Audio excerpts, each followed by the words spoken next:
Hey guys, तो start करते हैं। सॉल्यूशन क्या है? होमोजीनियस मिक्सचर ऑफ टू या मोर देन टू कंपाउंड। तो ये क्या है? होमोजीनियस मिक्सचर है दो या दो से अधिक कंपाउंड का। अब बात करते हैं जो सॉल्यूशन होता है, इसमें क्या होता है? सॉल्यूट भी होता है और सॉल्वेंट भी होता है। इसलिए हम सॉल्यूशन को ऐसे भी लिख सकते हैं, सॉल्यूशन बराबर सॉल्यूट प्लस सॉल्वेंट भी लिख सकते हैं। ओके, अब बात करते हैं टाइप ऑफ सॉल्यूशन। तो सॉल्यूशन तीन टाइप के होते हैं। पहला क्या है? Solid in liquid. दूसरा क्या है? Gas in liquid. तीसरा क्या है? Liquid in liquid. अब देखिए, सभी में जो सॉल्वेंट है वो क्या होगा? लिक्विड होगा। सभी में सॉल्वेंट क्या है? सॉल्यूशन बनेगा तो सभी में सॉल्वेंट क्या होगा? लिक्विड होगा। ओके, और सॉल्यूट या तो हम सॉलिड डाल सकते हैं, या गैस डाल सकते हैं, या लिक्विड डाल सकते हैं। इसी टाइप से इसके सॉल्यूशन जो है तीन टाइप बनते हैं। ओके, अब बात करते हैं कंसंट्रेशन टर्म के बारे में। तो एनसीईआरटी ने 7 कंसंट्रेशन टर्म दिया है आपको। इसमें सबसे पहला बात करेंगे मास परसेंटेज के बारे में। देखिए, जो W1 है, यहाँ पे जो W1 है, हमने क्या बोला? मास ऑफ सॉल्यूट बोला है, और W2 को मास ऑफ सॉल्वेंट बोला है। ठीक, तो मास परसेंटेज क्या हो जाएगा? सॉल्यूट का मास।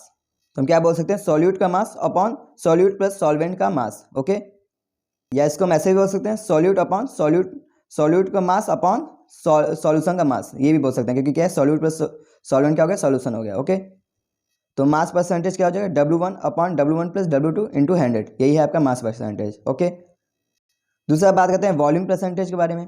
तो वॉल्यूम परसेंटेज क्या है? यदि मान लीजिए V1 हमने क्या माना है? वॉल्यूम ऑफ सॉल्यूट माना है, और V2 क्या बोला हमने? वॉल्यूम ऑफ सॉल्वेंट बोला है। ठीक, तो वॉल्यूम परसेंटेज क्या हो जाएगा? V1 upon V1 plus V2 हो जाएगा, यानी सॉल्यूट का वॉल्यूम अपॉन सॉल्यूशन का वॉल्यूम। ओके, तो सॉल्यूट का वॉल्यूम अपॉन सॉल्यूशन का वॉल्यूम, ये हम बोल सकते हैं, इंटू 100। तो हमको क्या दे देगा? वॉल्यूम परसेंटेज दे देगा। अब बात करते हैं पीपीएम, पार्ट्स पर मिलियन। इसको बोलते हैं पीपीएम को, पार्ट्स पर मिलियन। ये क्या होता है? जो आपने मास परसेंटेज निकाला था ना, बस उसी में क्या कर दीजिए, यहाँ 100 होता था, यहाँ क्या हो जाएगा? 10⁻6 हो जाएगा। ठीक, तो क्या होगा? W1 upon W1 plus W2 into 10⁻6। ठीक है, ऐसे भी हो सकते हैं, सॉल्यूट का मास, ठीक, अपॉन सॉल्यूशन का मास इंटू 10⁻6। ये क्या है? पार्ट्स पर मिलियन है। ओके, जहाँ W1 क्या है? मास ऑफ सॉल्यूट है, और W2 क्या है? मास ऑफ सॉल्वेंट है। देखिए, इसी में एनसीईआरटी ने पास पर बिलियन बोला है। ठीक, पीपीबी भी बोला है। ठीक, तो यदि बोल दे पीपीबी, पास पर बिलियन के बारे में पूछे थे, तो बस यहाँ पे टैंक पर आपको 9 कर देना है। ठीक, तो पीपी के बारे में पूछे तो क्या होगा? टैंक पर 9 हो जाएगा। ओके, अब बात करते हैं मोल फ्रैक्शन के बारे में। तो मोल फ्रैक्शन क्या है? देखिए, यहाँ पे यानी क्या है? मोल ऑफ सॉल्यूट है, एनबी को हमने क्या बोला है? मोल ऑफ सॉल्वेंट बोला है। ठीक, तो यदि मान लीजिए आपको सॉल्यूट का लिखना है मोल फ्रैक्शन, सॉल्यूट का मोल फ्रैक्शन लिखना है, तो क्या करेंगे? सॉल्यूट का मोल अपॉन सॉल्यूशन का मोल हो जाएगा। ठीक, यानी Na प्लस NB हो जाएगा। ठीक, तो यदि आपको सॉल्यूट का मोल फ्रैक्शन लिखना है, तो क्या होगा? सॉल्यूट का मोल लिखेंगे अपॉन सॉल्यूट प्लस सॉल्वेंट का मोल लिखेंगे। ओके, या इसको हम सॉल्यूशन भी बोल सकते हैं, सॉल्यूशन का मोल। ओके, ऐसे जब हम बात करें सॉल्वेंट का, यानी कि XB की बात करें, तो सॉल्वेंट का मोल पूछे तो सॉल्वेंट का मोल, सॉल्वेंट का ये मोल फ्रैक्शन पूछे, सॉल्वेंट का मोल फ्रैक्शन बोले, तो सॉल्वेंट का मोल अपॉन सॉल्यूशन का मोल। ओके, तो यानी याद कर लीजिए, एक्स बराबर क्या गया? मतलब कि मोल ऑफ फ्रैक्शन ऑफ ए का क्या होगा?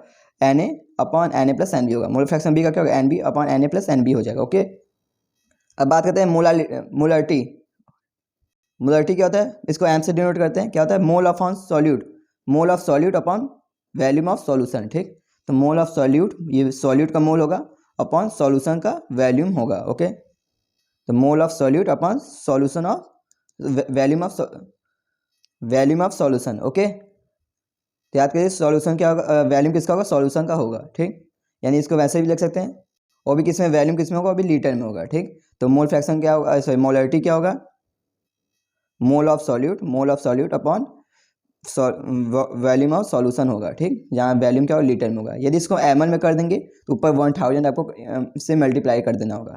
ठीक, यदि इसको आपको ml करना होगा, तो यदि वॉल्यूम आपको ml में दिया है, तो मोलारिटी क्या हो जाएगा? Mole into 1000 upon volume ml में हो जाएगा। ओके, यदि ml में वॉल्यूम दिया है तो ऊपर 1000 कर सकते हैं। ओके, अब बात करते हैं मोलारिटी की बात करते हैं, तो इसको स्मॉल m से डिनोट करते हैं मोलारिटी को। ये क्या होता है? मोल of solute upon mass of solvent, यहाँ पे हो जाएगा, सॉल्यूशन नहीं होगा, मास ऑफ सॉल्वेंट होगा इन kg में। ठीक, तो मोलारिटी स्मॉल m बराबर क्या होगा? मोल of solute upon mass of solvent होगा, मास ऑफ सॉल्वेंट। तो ये इंपॉर्टेंट है, याद कर लीजिए, मास ऑफ सॉल्वेंट होगा। ठीक, और भी किसमें होगा? kg में। यदि आपको ग्राम में दिया है मास की वैल्यू, तो ऊपर 1000 से मल्टीप्लाई करना होगा। ओके, अब देखिए, जिसमें जिसमें वॉल्यूम का टर्म आ रहा है, जिसमें वॉल्यूम का टर्म आएगा, वो क्या होगा? टेम्परेचर पर डिपेंड करेगा। ठीक, तो जिसमें वॉल्यूम का टर्म आएगा वो क्या होगा? टेम्परेचर पर डिपेंड करेगा, क्योंकि टेम्परेचर बढ़ाने में क्या होगा? वॉल्यूम घटेगा, उड़ने लगेगा। ठीक, क्योंकि आप देख सकते हैं पी बराबर क्या होता है, nRT होता है। तो यदि टेम्परेचर बढ़ाएंगे तो क्या होगा, वॉल्यूम बढ़ेगा। तो जिसमें इसमें वॉल्यूम आएगा वो सभी क्या हैं, टेम्परेचर पर डिपेंड करेंगे। जिसमें इसमें वॉल्यूम आएंगे वो सभी टेम्परेचर पर डिपेंड करेंगे, ठीक। तो ये जो है टेम्परेचर पे इंडिपेंडेंट होता है, क्योंकि इसमें क्या है, वॉल्यूम नहीं आता है, वॉल्यूम। तो जो मोलालिटी है ये टेम्परेचर इंडिपेंडेंट होता है, ये इंपॉर्टेंट है। जो मोलालिटी क्या है, टेम्परेचर इंडिपेंडेंट होता है, ठीक। अब बात करें ये W/W या ये भी है, तो ये भी टेम्परेचर इंडिपेंडेंट ही होंगे, पर एनसीईआरटी इसी को लिखता है टेम्परेचर इंडिपेंडेंट, ओके। जिसमें वैल्यू में टर्म आएगा वो टेम्परेचर डिपेंड करेंगे, जिसमें वैल्यू में टर्म नहीं आएगा वो टेम्परेचर डिपेंड नहीं करेंगे। एनसीईआरटी इसको साफ साफ लिखता है टेम्परेचर इंडिपेंडेंट होता है।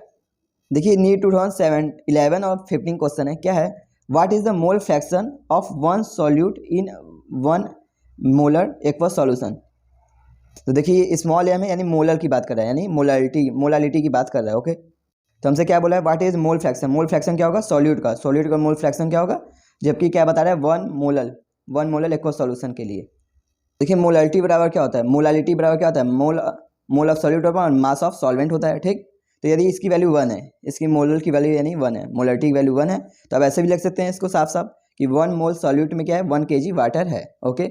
क्योंकि इसका वेट क्या होता है, मास ऑफ सॉल्वेंट क्या होता है, kg में लिखते हैं, ठीक। तो इसको हम ऐसे भी बोल सकते हैं, मोल की वैल्यू 1 हो गई, इससे देख सकते हैं आप क्रॉस मल्टीप्लाई करेंगे यहाँ से, तो इसको ऐसे भी बोल सकते हैं 1 मोल सॉल्यूट में क्या है, 1 kg वाटर है, ओके।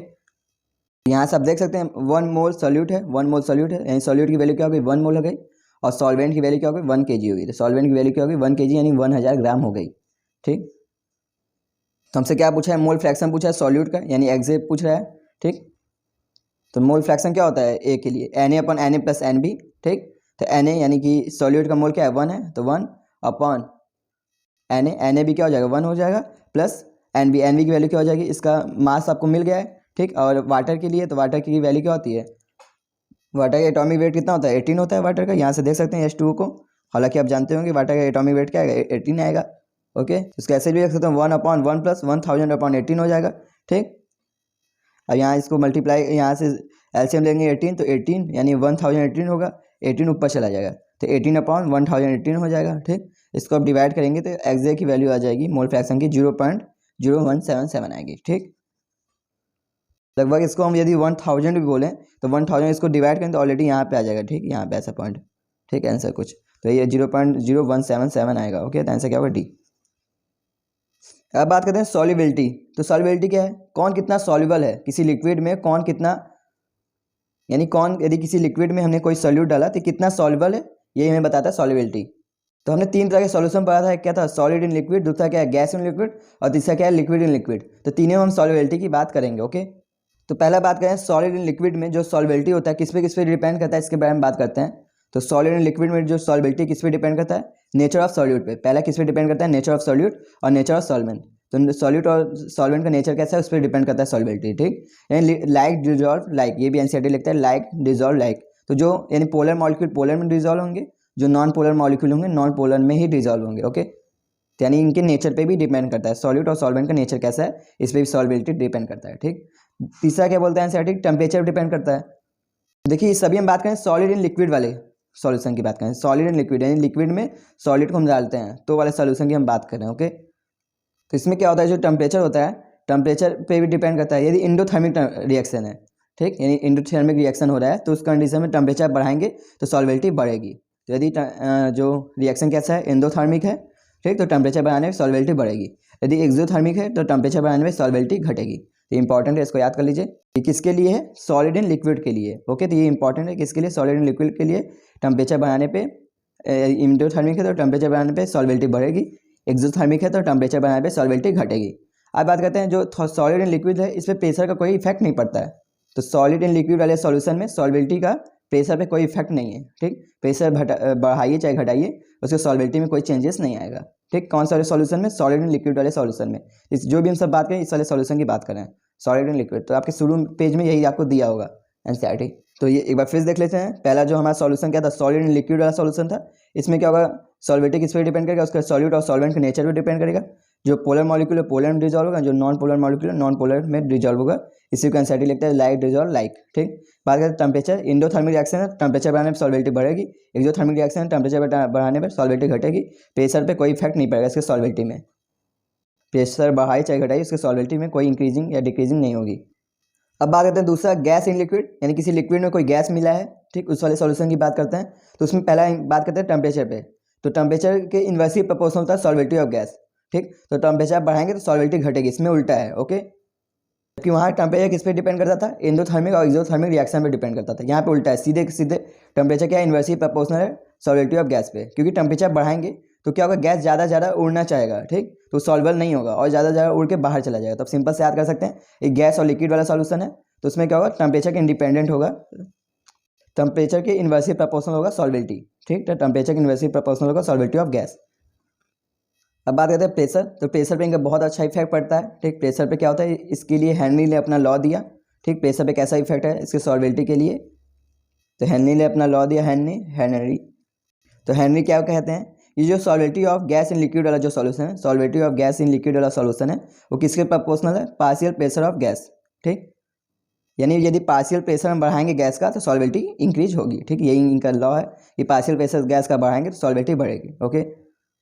यानी सॉल्वेबिलिटी जो है उसके प्रोपोर्शनल है प्रेशर के, पार्शियल प्रेशर के, ठीक। अब बात करते हैं इन्हीं के लॉ से आया, जो पार्शियल प्रेशर है वो क्या है, उसके मोल फ्रैक्शन के इक्वल है, प्रोपोर्शनल है। यहाँ से इन्होंने ही बताया कि जो पार्शियल प्रेशर है क्या है, उसके मोल फ्रैक्शन के प्रोपोर्शनल है। तो इसी को प्रोपोर्शनल को हटाएंगे तो पार्शियल प्रेशर जो होगा क्या होगा, KX × X होगा, ठीक। X क्या है, यहाँ मोल फ्रैक्शन है, ठीक। एक बार देख लीजिए, यहाँ X क्या है, मोल फ्रैक्शन है, और KH क्या है, हेनरी कांस्टेंट है, ओके। तो KH क्या है, हेनरी कांस्टेंट है, X क्या है, मोल फ्रैक्शन है, ठीक। तो पार्शियल प्रेशर क्या होगा, P = KH × X होगा, ओके। तो सिंपल से याद कर लीजिए, बहुत इंपॉर्टेंट है, ओके। तो इनके बीच जो ग्राफ बनेगा, P ये गैस और लिक्विड के लिए है, ठीक, गैस इन लिक्विड वाले सॉल्यूशन के लिए, तो P और H के बीच, प्रेशर और मोल फ्रैक्शन के बीच ऐसा ग्राफ बनेगा, स्ट्रेट लाइन, ठीक। अब देखिए हेनरी के बहुत सारे एप्लीकेशन है, इसके बारे में मैंने लिखा नहीं हूँ, आपका NCERT में चाहे तो पढ़ सकते हैं। तो पहला एप्लीकेशन ये है कि एल्टीट्यूड सिकनेस होता है, जैसे कि हम बहुत पहाड़ों पे जाते हैं तो हमको बहुत ज़्यादा वहाँ पे क्या होता है कि वहाँ पे हमको नौजिया होने लगता है, घबराहट होने लगता है, जी मचलाने लगता है, ऐसा कुछ सिम्टम आता है। ऐसा क्यों, क्योंकि वहाँ पे पार्शियल प्रेशर कम होता है, ठीक। इसलिए ऑक्सीजन पार्शियल प्रेशर कम है, जब पार्शियल प्रेशर कम होता है तो हमारे मतलब कि लंग्स तक वो नहीं पहुँच पाएगा, जब उसका प्रेशर ही कम है तो लंग्स तक वो नहीं आ पाएगा। तो ये इसका रीज़न है, ठीक। दूसरा एग्जांपल क्या है, जो सी ट्रैवलर होते हैं, जो समुद्र में यात्रा करते हैं, सी ट्रैवलर, वो क्या होता है, उनको बेंट जैसा प्रॉब्लम आता है। बेंट एक प्रॉब्लम उन लोग को होता है, तो उसके लिए उन्होंने ये लोग क्या करते हैं, हीलियम जैसे गैस का यूज करते हैं, क्योंकि हीलियम क्या है उसका, तो वो लोग अपने इससे बचने के लिए, क्योंकि उनको क्या होता है, बेंट जैसा प्रॉब्लम आता है, क्योंकि क्या है, समुद्र के नीचे क्या होता है, प्रेशर कम होता है वहाँ पे, पार्शियल प्रेशर गैस का, जिससे क्या होता है उनको बहुत प्रॉब्लम आता है। तो बेंट जैसे प्रॉब्लम को हटाने के लिए वो हीलियम जैसा गैस ले जाते हैं, हीलियम गैस को वो यूज करते हैं, क्योंकि हीलियम गैस का क्या होता है, सॉल्वेबिलिटी बहुत ज़्यादा होता है, ओके। ऐसे बहुत सारे एग्जाम्पल आप चाहें तो पढ़ सकते हैं। अब तीसरा बात करते हैं लिक्विड इन लिक्विड सॉल्यूशन के बारे में, यानी सॉल्यूट भी लिक्विड है और सॉल्वेंट भी लिक्विड है। तो ऐसे सॉल्यूशन की बात करते हैं, इस पर प्रेशर का इफेक्ट बताता है NCERT। तो प्रेशर पे क्या इफेक्ट होता है, पहले हम ये बात करते हैं। इसमें हम दो कंडीशंस में देखेंगे। पहला क्या है, solute and solvent both are volatile. Volatile का मतलब क्या होता है, एक बार मैं इसके बारे में बता दूं आपको। जब क्या है, सॉल्यूट और सॉल्वेंट दोनों ही क्या है, वोलाटाइल है। वोलाटाइल मतलब कि जो उड़ने लगे, वेपर बनाने लगे, वेपर प्रेशर बनाए, उसे ही कहते हैं वोलाटाइल। जैसे आपने पेट्रोल देखा होगा तो उड़ के खत्म हो जाता है, अब थोड़ा देर रख दीजिए वो सभी क्या उड़ के खत्म हो जाएगा, वो क्या है, वोलाटाइल। स्प्रिट है, पेट्रोल है, ऐसे बहुत चीज़ें वो क्या होते हैं, वोलाटाइल होते हैं, तुरंत ही क्या होता है, वेपर बनाने लगते हैं, ठीक। तो वो जो वेपर बनाते हैं, उसी वेपर के कारण क्या आता है, प्रेशर आता है, ठीक। इसी की बात करते हैं, इसी प्रेशर इन पे इफेक्ट पड़ता है, इसी प्रेशर कारण क्या होता है, उनकी सॉल्वेबिलिटी पे इफेक्ट पड़ता है। देखिए ये कोई सॉल्यूट 1 है, ठीक, ये क्या है, अपना वेपर बना रहा है, वो भी क्या है, वोलाटाइल है। और ये क्या है, सॉल्यूट कोई 2 है, ये भी क्या है, वोलाटाइल है, और ये भी क्या बना रहा है, वेपर बना रहा है, ओके। अब देखिए इन्हीं दोनों को हम क्या करते हैं, मिक्स कर देते हैं, इन्हीं दोनों को मिक्स करके एक सॉल्यूशन बना देते हैं। ये क्या है, एक अलग है सॉल्यूट और ये अलग सॉल्यूट है, दोनों को मिला के हमने क्या बना दिया, एक सॉल्यूशन बना दिया, ओके। तो जिसकी वैल्यू ज़्यादा होगी वो सॉल्वेंट हो जाएगा और जिसकी वैल्यू कम होगी वो सॉल्यूट हो जाएगा, ठीक। अब देखिए जब जैसे ये दोनों सॉल्यूशन बना लेंगे, सॉल्यूशन बनाने के बाद ये जितने रेट से अपना वेपर बनाते थे उतने रेट से ये वेपर नहीं बना पाएंगे, ओके। तो उसमें कुछ कमी आएगी, वो भी क्या, किस टर्म में आएगी, मोल फ्रैक्शन के फॉर्म में कमी आएगी कुछ, ठीक। तो इसी को रॉल्स ने अपना लॉ बताया, इसी को, जब क्या सॉलिड और सॉल्वेंट दोनों ही वोलेटाइल हैं, तो इसी के लिए रॉल्ट ने अपना लॉ बताया। तो रॉल्ट ने क्या बोला, vapour pressure of any one component in solution.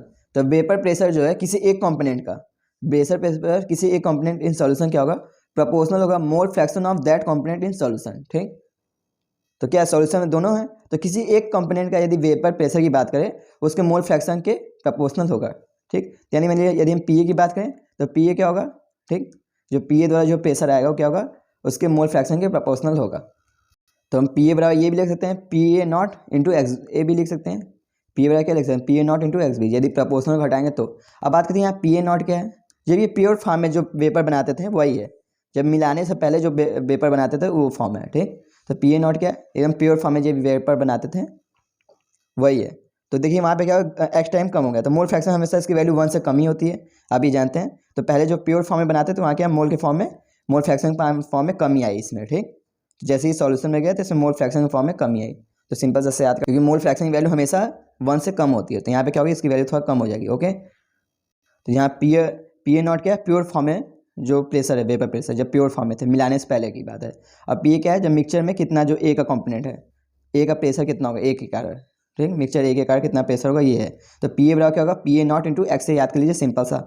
ऐसे पी बी के लिए भी क्या हो जाएगा, पी बी यानी जो मिक्सचर बी के में जो मिक्सचर बी वाला है उसके लिए प्रेशर क्या होगा, वेपर प्रेशर क्या होगा, vapour pressure of P B not, यानी पी बी नॉट क्या है प्योर फॉर्म में जो इसने बना रहा है। जहाँ पी बी नॉट क्या है प्योर फॉर्म में जो ये वेपर बनाया है वो है, ठीक। तो पी बी बराबर हम क्या लिख सकते हैं, जब मिक्सचर में है तो उसको बोलते हैं पी बी, तो पी बी बराबर क्या लिख सकते हैं P B not into X B लिख सकते हैं, ओके। जहाँ एक्स बी क्या है जो बी का मोल फ्रैक्शन है, ओके। तो देखिए मैंने यहाँ लिखा है P A and P B क्या है vapour pressure in pure form of A and B, ठीक।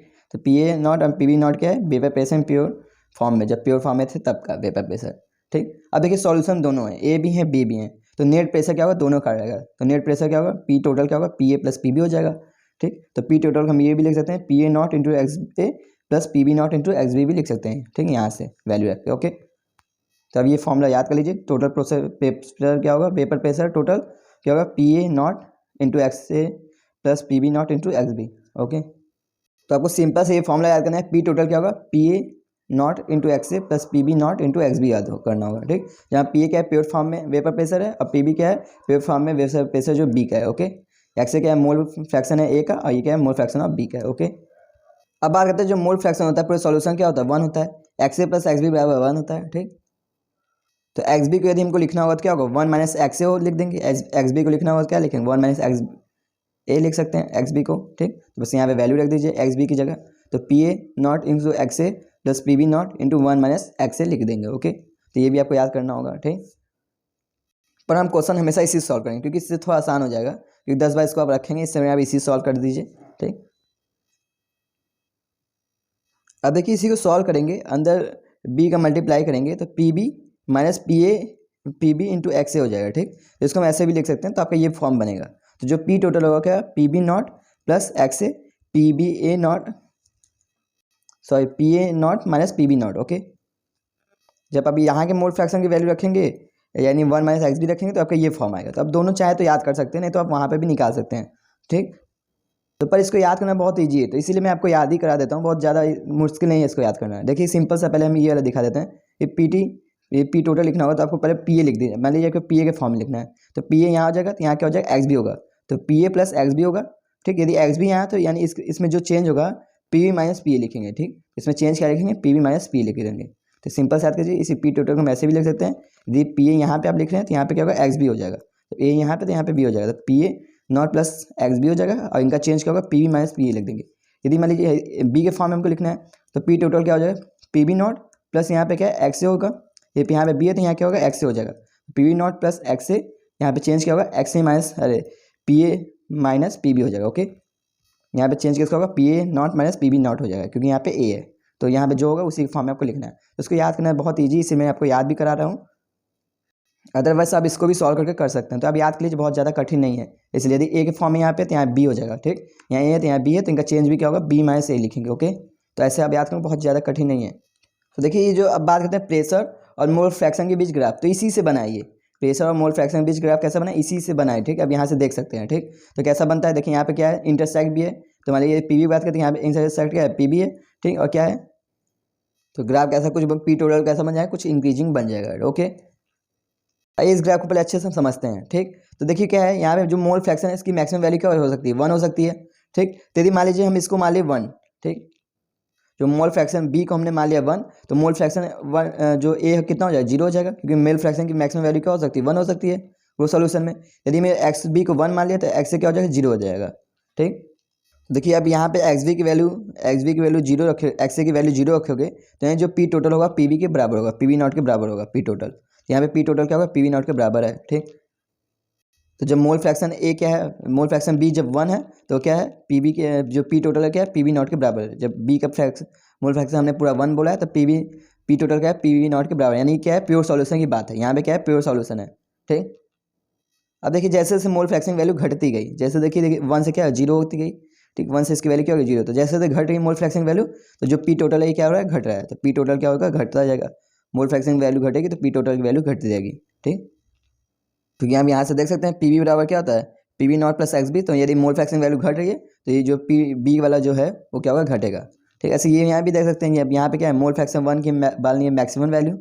मोल फ्रैक्शन 1 को हमने बोल लिया 1, मोल फ्रैक्शन ए को हमने बोल लिया 1, तो मोल फ्रैक्शन बी का क्या हो जाएगा, जीरो। यहाँ पे इसकी वैल्यू रखेंगे तो जो होगा, जो नेट प्रेशर किसके बराबर होगा, पी बी ए के बराबर होगा।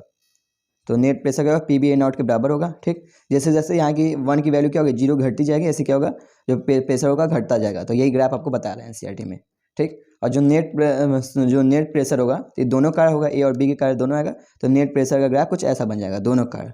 ओके, तो ये सिंपल सा ग्राफ याद कर लीजिए अपने माइंड में। तो यदि आपसे ये ग्राफ पूछा तो यहाँ पे यदि इसकी वैल्यू 1 रखा है बी की, तो यहाँ पे प्रेशर बी को यहाँ पे मैक्सिमम दिखा दीजिएगा। यहाँ इसकी वैल्यू 1 रखा है तो यहाँ पे ए की वैल्यू को मैक्सिमम दिखा दीजिएगा। ओके, बस आपको यही याद करना है, यहाँ पे मेन इंपॉर्टेंट यही है, ठीक। बाकी आपको ग्राफ तो याद रहेगा ही, ठीक। और जो नेट टोटल प्रेशर होगा इन दोनों को मिला दीजिएगा, दोनों लाइन को। ओके, यहाँ पे कभी कभी नेमिंग करने से भी आपको पूछ सकता है कि कौन पी बी है कौन क्या है, तो आप समझ सकते हैं। ओके, यदि यहाँ पे 1 दिया तो यहाँ पे पी बी होगा, पी बी नॉट होगा, बी की वैल्यू 1 है। ओके, तो नेमिंग करने को आ सकता है, और जो भी यही आएगा। अब देखिए बात करते हैं, एक लिक्विड है, इसमें क्या है, लिक्विड का भी प्रेशर होगा, वेपर फेज का भी प्रेशर होगा, ठीक। इसमें लिक्विड फेज का भी प्रेशर होगा, वेपर फेज का भी प्रेशर होगा, ठीक। तो जो यहाँ पे एक्स है वो क्या है, लिक्विड फेज का प्रेशर है। एक्स क्या है, जो लिक्विड पे कितना प्रेशर लग रहा है ये बताता है। एक्स क्या है, लिक्विड पे कितना प्रेशर लग रहा है ये बताता है एक्स, ठीक। यदि हमसे वेपर फेज का प्रेशर पूछ दे, यानी इसको वाई ए बोलेंगे, ठीक। तो वेपर फेज का प्रेशर पूछे तो क्या इसको बोलेंगे, वाई ए। सो ये मोल फ्रैक्शन है, मतलब मैं आपको जल्दी गलती बोल दिया। तो देखिए ये मोल फ्रैक्शन क्या है, ये लिक्विड फेज का है। ये मोल फ्रैक्शन हमसे पूछ दे, वेपर फेज का मोल फ्रैक्शन क्या होगा ये हमसे पूछेगा, ठीक। यानी ऐसा ही पूछ सकता है कितना जो है लिक्विड क्या है वेपर में, मतलब कितना मोल फ्रैक्शन ये बताता है, कितना टर्म जो है मोल वेपर में यही बता रहा है हमको। ओके, तो सिंपल से याद कर लीजिए, मोल fraction of A in vapour phase. तो मोल फ्रैक्शन ए का क्या होगा, वेपर फेज में, ये कोई ए लिक्विड है, इसका वेपर फेज में मोल फ्रैक्शन क्या होगा, तो सिंपल से याद कर लीजिए, P A not into X A upon P total होगा। ओके, यहाँ इसको मोल fraction of A in vapour phase, तो वायु को हम बोलते हैं vapour phase, mole fraction of A in vapour phase बोलते हैं, ठीक।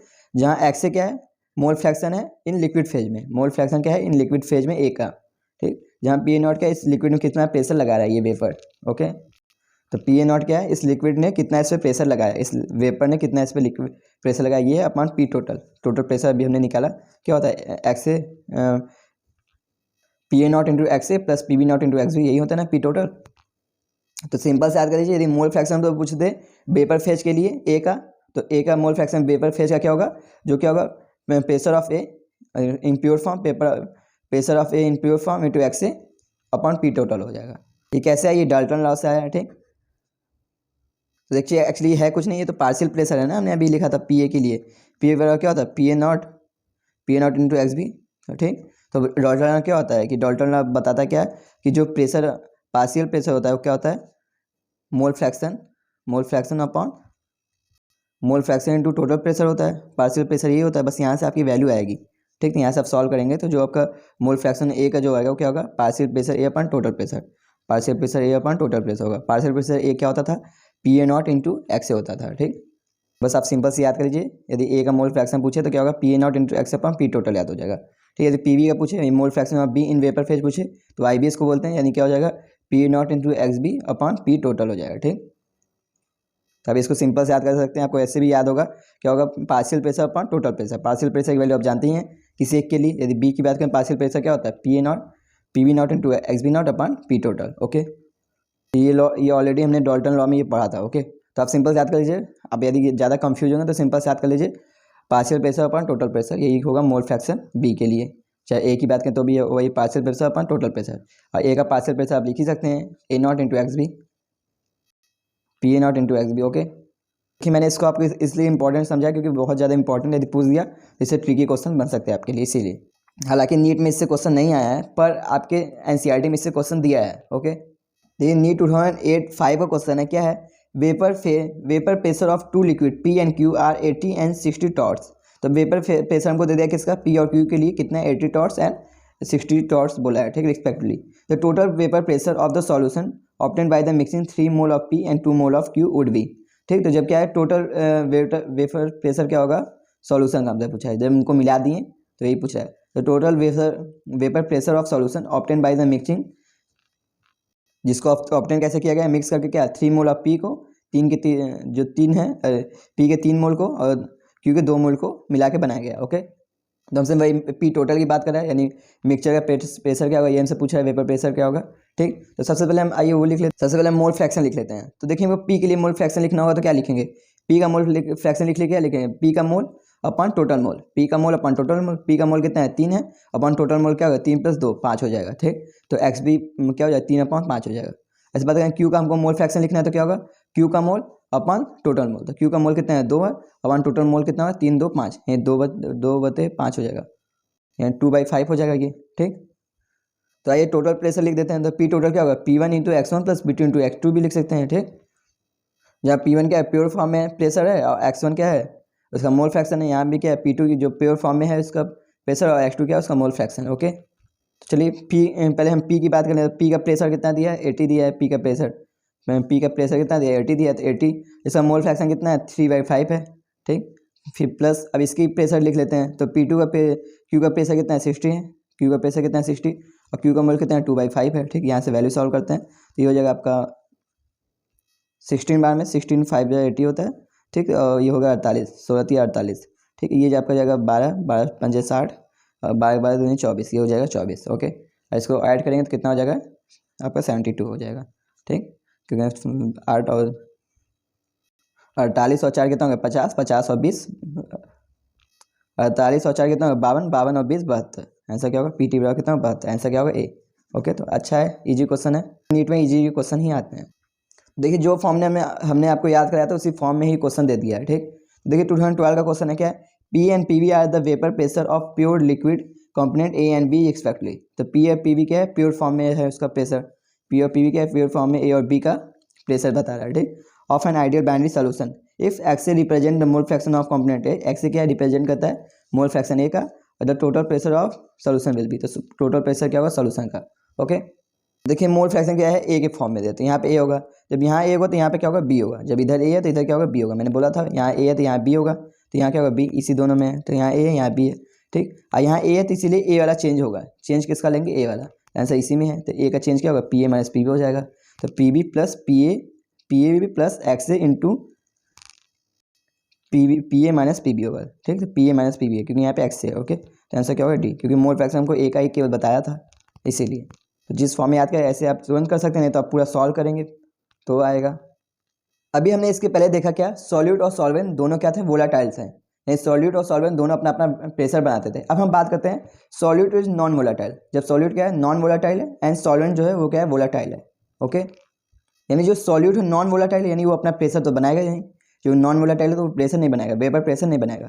जब क्या एक सॉल्वेंट खाली वेपर प्रेशर बनाएगा। तो सॉल्यूट जब नॉन वोलाटाइल है और सॉल्वेंट वोलाटाइल है, तो इसके लिए हम बात करते हैं प्रेशर के बारे में। तो इसमें हम सबसे बात करेंगे क्या? Relative lowering of vapour pressure. तो इसमें हम बात करेंगे relative lowering of vapour pressure. तो हमेशा रिलेटिव में बात करते हैं, यही आपका फर्स्ट कोलिगेटिव प्रॉपर्टी है, ठीक। अभी हम इसके बारे में बात करेंगे, कोलिगेटिव प्रॉपर्टी क्या है इसके बारे में हम बात करेंगे। तो ये आपका फर्स्ट कोलिगेटिव प्रॉपर्टीज है। देखिए क्या होता है relative lowering of vapour pressure? क्या होता है ये देखिए, P A not minus P one not minus P one upon P one not, okay, equal क्या होता है? Mole fraction N. ओके, तो देखिए पी वन नॉट क्या है? अब देखिए मैंने यहाँ पे बोला था क्या है? केवल जो सॉल्वेंट है यही वोलाटाइल है, तो केवल सॉल्वेंट ही अपना वेपर प्रेशर बनाएगा। तो केवल यहाँ पे सॉल्वेंट की बात करेंगे, सभी सॉल्वेंट होगा। तो यहाँ देखिए जो पी वन नॉट है ये क्या है? सॉल्वेंट का प्योर फॉर्म में वेपर प्रेशर है, ठीक। तो पी वन नॉट क्या है? Vapour pressure of pure solvent. जब क्या है? प्योर फॉर्म में था सॉल्वेंट तब का प्रेशर है वेपर प्रेशर, ठीक। जब प्योर फॉर्म में, जब उसको हमने मिक्स कर दिया, मिक्सर में मिला दिया, मिक्सर में नॉन वोलाटाइल के साथ मिलाया, ठीक। तो उस टाइम इसका प्रेशर जो है वही क्या है? पी वन है। ओके, तो P1 क्या है? Vapour pressure of solvent when non volatile solute mix. तो वेपर प्रेशर P1 क्या है? Vapour pressure of solvent when non volatile of solute mix, ठीक है, यहाँ पे केवल सॉल्वेंट की हम बात कर रहे हैं। ओके, सभी प्रेशर किसके कारण आ रहा है, सॉल्वेंट का आ रहा है, यहाँ पे आप देख सकते हैं। ठीक, तो P1 नॉट क्या है, प्योर फॉर्म में जब है सॉल्वेंट का वेपर प्रेशर, और P1 क्या है, वेपर जब मिक्सर उसमें नॉन वोलेटाइल हमने सॉल्यूट मिला तब का उसका वेपर प्रेशर है। ठीक, जहाँ ये क्या है, एक्शन क्या है, यहाँ मोल fraction of non volatile solute का है, यानी नॉन वोलेटाइल जो हमने सॉल्यूट मिला है उसका मोल फ्रैक्शन लिखना है। ठीक, तो क्या है, मोल fraction of non volatile solute, तो एक्शन क्या है, मोल fraction of non volatile solute. ठीक है, एक बार फिर से अब आपको पता चला कौन कौन क्या क्या है, जल्दी बात करते हैं। P1 not minus P1 upon P1 not होता है, P1 not minus P1 upon P1 not, तो ये क्या रिलेटिव हो गया, रिलेटिव टर्म हो गया, ये चेंज अपॉन इसका इनिशियल। ठीक, final minus initial upon initial, ये क्या है, रिलेटिव टर्म ही है ना। तो ये देखिए ऐसे भी देख सकते हैं, इनिशियल पहले क्या था, जब मिलाया नहीं गया था initial minus final upon initial, तो ये क्या रिलेटिव टर्म हो गया, किसके बराबर होगा, मोल fraction of non volatile solute के लिए के बराबर होगा। तो बस आप सिंपल से याद कर सकते हैं। ठीक, अब देखिए बात करते हैं, तो देखिए मोल fraction of non volatile solute है, नॉन वोलेटाइल सॉल्यूट को मोल फ्रैक्शन क्या लिख सकते हैं, क्या लिख सकते हैं, Na upon Na plus NV। ठीक है, यानी मोल fraction of A upon solution का मोल, सॉल्यूट का मोल अपॉन सॉल्यूशन का मोल, यही लिखेंगे। ओके, तो इसको ऐसे भी लिख सकते हैं, P1 not minus P1 upon P1 not बराबर क्या होगा, Na upon Na plus NV हो जाएगा। ओके, पर देखिए आपको इस टर्म में याद ही नहीं करना है, इस टर्म में आप याद नहीं करना है, क्योंकि आप याद करोगे तो कंफ्यूज भी हो जाएगा, मतलब गलत कर दोगे, क्वेश्चन करने में आपको मुश्किल होगी। ठीक, तो आपको इस टर्म में आपको याद करना है, बहुत ईजी हो जाएगा। ठीक, तो हमेशा हम ऐसे कर देते हैं, P1 not minus P1 upon P1 not है। ठीक है, यहाँ पे P1 नॉट है, यहाँ पे P1 नॉट है, P1 not minus P1 upon P1 not होता है। पर यहाँ पे यदि ये इसको आप ऊपर नीचे करेंगे तो आपको एक गजब का वैल्यू आएगा।